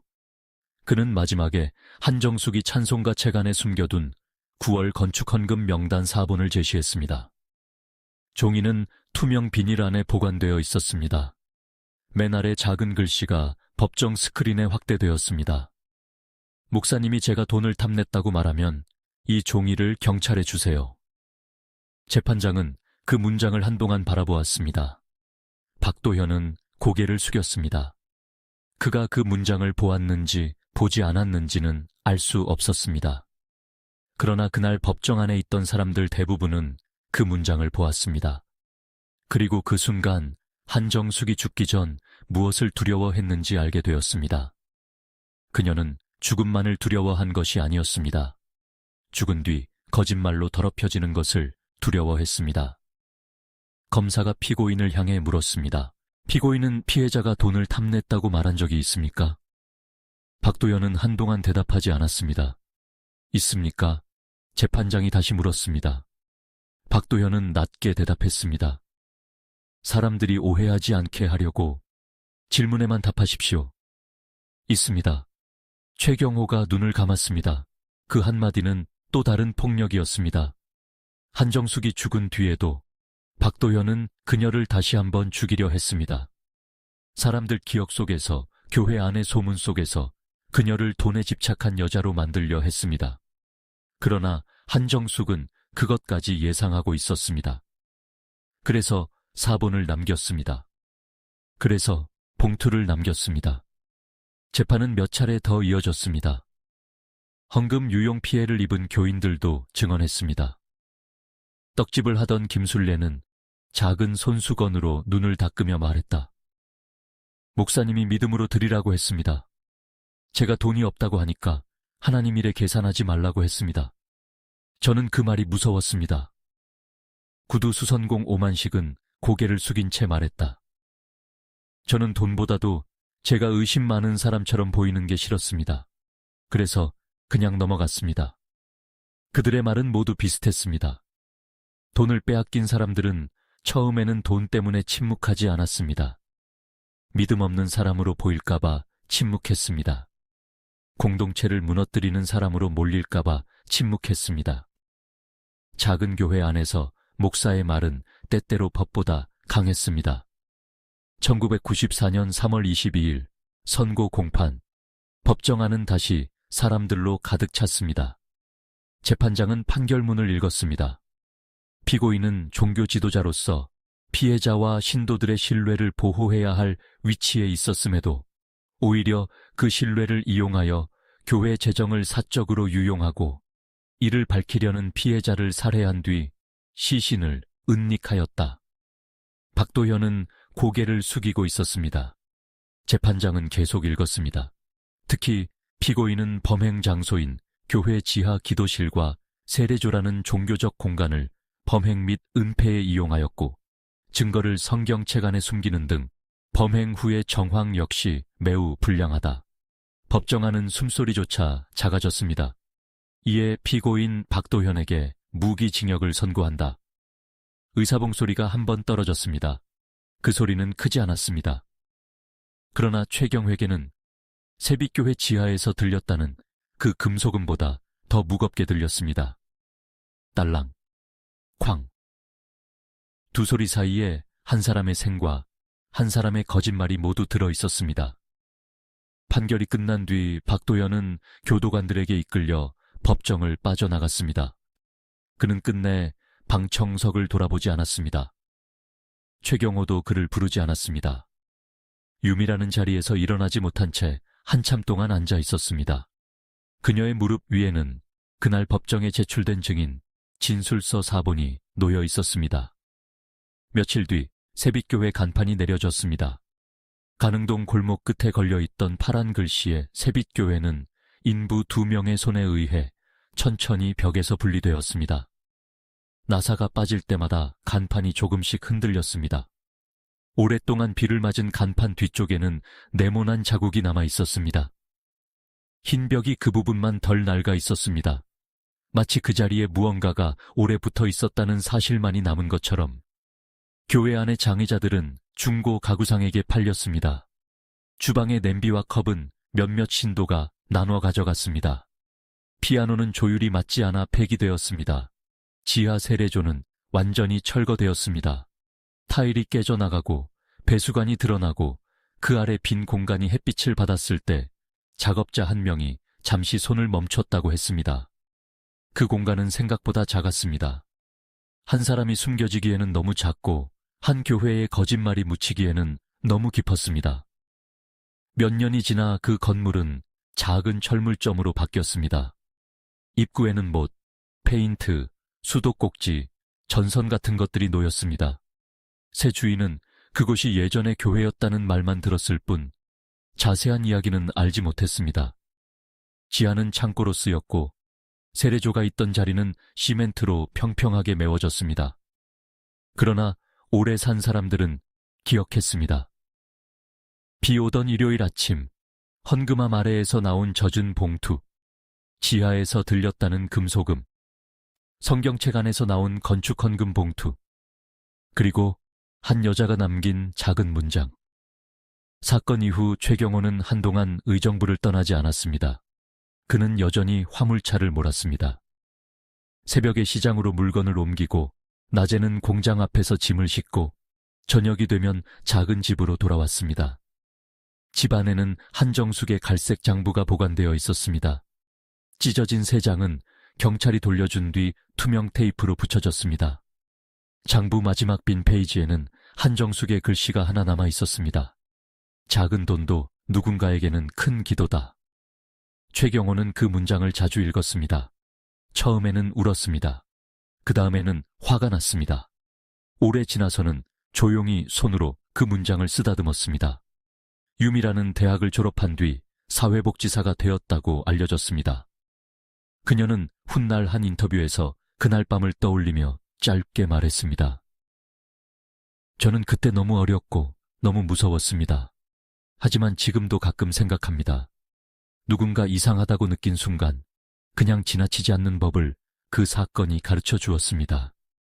서태곤 형사는 사건 파일을 닫은 뒤에도 오랫동안 헌금 봉투 사진을 버리지 못했습니다. 그의 수첩 한쪽에는 사건 초기 메모가 남아 있었습니다. 젖은 봉투, 지하 냄새, 타일 아래 공간, 그 세 줄이 사건의 모든 것을 시작했습니다. 1993년 의정부의 작은 교회에서 한 여자가 사라졌습니다. 사람들은 처음에 그녀가 가정 문제로 집을 나갔다고 생각했습니다. 누군가는 너무 예민했다고 말했고, 누군가는 교회 일을 밖으로 끌고 나가려 했다고 말했습니다. 그러나 그녀는 사라진 것이 아니었습니다. 그녀는 숨겨진 것이었습니다.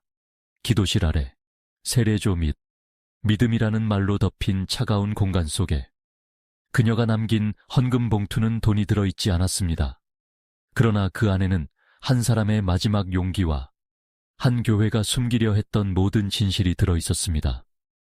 그리고 사건이 끝난 뒤에도 가능동 골목의 노인들은 가끔 말했습니다. 그 교회 종은 더 이상 울리지 않았다고. 사실 새빛교회에는 원래 제대로 된 종도 없었습니다. 예배 시작을 알리는 작은 손종 하나가 있었을 뿐입니다. 하지만 사람들의 기억 속에서 그 종은 오래 울렸습니다. 수요일 밤 지하에서 들렸던 작은 금소금처럼, 딸랑, 한 여자가 마지막으로 남긴 경고처럼, 딸랑, 그리고 아무도 듣지 않았던 진실처럼.